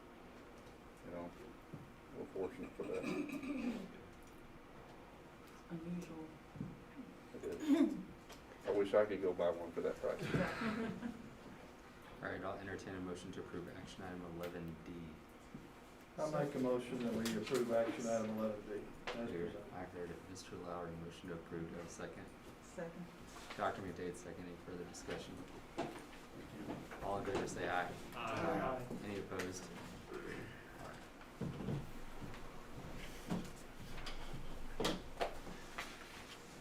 Okay, we brought one of the first FF&E purchases to you for phase 2 last month. And I think we let you know in that time that there will be other purchases, and this month was the one we were aiming for the large majority of the furniture for the building. So that's, most of this, I believe, $515,000 of this is for the furniture. The remainder is for the flooring in the weight room, which was not in the construction budget. That was specifically put in the FF&E budget. So we've got both of those ready to go. It's $635,000 for both. We're asking for the maximum not to exceed because we still have we have one chair we're looking at samples on, so I put it in there so that it will cover whichever one, you know, we decide on. And it also has a couple extra thousand in there on the furniture side, so that when we get in that building and go, oh, we forgot this small collaboration area over here, we put one seat and it really needs 5, we don't have to run back in here for every chair or everything. This gives us a little bit of a cushion that we're asking for a not to exceed price for the furniture. In some comparison, I look back when we outfitted the middle school, just to kind of give you an idea. On the large furniture order for the middle school, the original order, it was $636,000, a little bit over that for the furniture, and that went in one classroom wing, the current offices. It did include the cafeteria tables, which we're not purchasing this time. We're getting a few cafe style tables, but not the majority of the cafeteria. But it also didn't include 8 classrooms that we weren't outfitting at the time. So in comparison of the $515,000 that we're asking for, the majority of the furniture to finish out the other wing and the offices, kind of just give you an idea of what we spent before versus now. This will get us up to where we spend about 1/3 of our FF&E budget. The remainder that we have to go are mainly our department specialty items. We're working with our science department, working with our theater department, working with our band, and working with our athletics, and some of the other, smaller areas to make sure that they have the items that won't be coming with them that are needed to outfit that. So again, this will get us up to about a third of the budget so far, which we feel really good about. This was what I was expecting to be the largest majority of our funds that we were going to spend, the largest purchase, single purchase. I can bring another third here soon. Yes.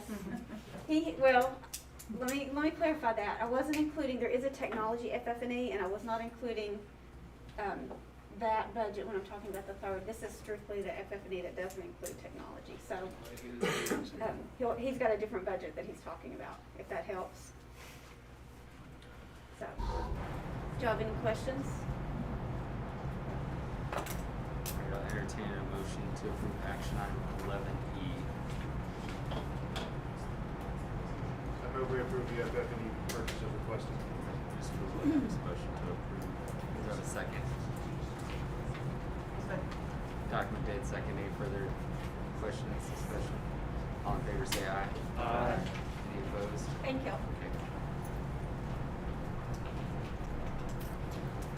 Okay, before we go to 11F, I just want to remind all the board that these framed paintings are yours to take. But you can choose. They're not in any certain order. Like that doesn't have to be Mr. Lowry's just because it's in front of you. Who painted these?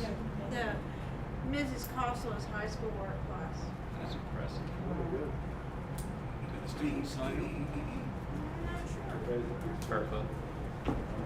I think they probably did. I'm sorry. I have no idea what you said. Don't worry about it. It was funny. I don't see the What happens if we disagree on who gets one? Vice President goes first, the Vice President goes second. All right. I just, that one's purple, so that one's for you. The one on the Wait a second, ladies first. Alright, Okay. Alright. Are we ready for F then? I'm ready. Okay, the action item F is staffing for next year. It's based on demographic projections. Just to run through this, for Hilltop, one grade 1, one grade 3, and a special education position for a total of 3 positions. At West, I have this detailed out in your board book, but one position at kindergarten, 2 at grade 1, 1 at grade 2, 1 at grade 3, 2 at grade 4, 1 counselor, and 1 behavior specialist. But the 2 positions for grade 4 will come from the current 5th grade. 2 teachers will move from grade 5 to grade 4 and remain at West, and the others, there will be others as detailed out last time that will move to intermediate, because we're putting all of the 5th grade at intermediate. Middle school, we're going up over 100 students next year, so we need an English position, we need 2 math positions, a science position, a social studies. One of these positions will be a student services position to include ESL, RTI, assessment, 504, instructional materials allotment, 1 special ed, 1 elective position for a total of 8 positions. High school, and 2 of these will be tied to coaching at the middle school. High school, we have 164 to 167 students in growth. We need the 4 core subjects, we need Spanish, we need special ed. We don't have the electives detailed out yet, so we'll also need those at a later time. But this just gives us the opportunity to get the best candidate pool the best applicant pool that we possibly can by going ahead and being able to post these. The total amount of budget impact on the 21-22 budget is $1,577,000 from these positions. I'll entertain a motion to approve action item 11F as presented. Make a motion we approve action item 11F as presented. Mr. Hawksworth, That motion was to me. approve. You got this. Wow, that sounded just like it was coming. good at that. Do I have a second? I'll second. Oh, Mr. Lowry with the second. Alright, any further discussion? All in favor say aye. Aye. Any opposed? Alright.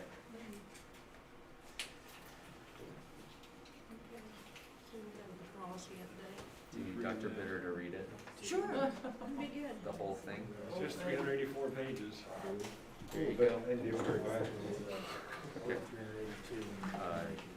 I approve, we approve action item. Alright. Alright. I approve, we approve. Dr. Bitter, motion to approve. Do I have a second? Second. Mr. Hawksworth, second. Any further discussion? All in favor say aye. Aye. Any opposed? Alright. Wait a second, you got a question, Wendland? I don't think we voted on that. We just did. It's just the first It's the reading. first reading. Next time we'll have the second reading. Let's see your action items. We just voted to have Dr. Bitter read it next time. Yeah. Yeah, It's all good. you can ask a question, just approve on first reading. And then you approve on second reading. Yeah, just approve on first reading. Okay. Amend the motion. 11G is a motion to approve the first reading. Yeah. That's what I made a motion for. I Yeah, that's understand what- that. That's it. May I ask a question before you put the gavel? Sure. Do we need to discuss or vote on This is covered in the action item. And the votes are yours too. Yep. Alright, the time's 10:15 p.m. We are adjourned.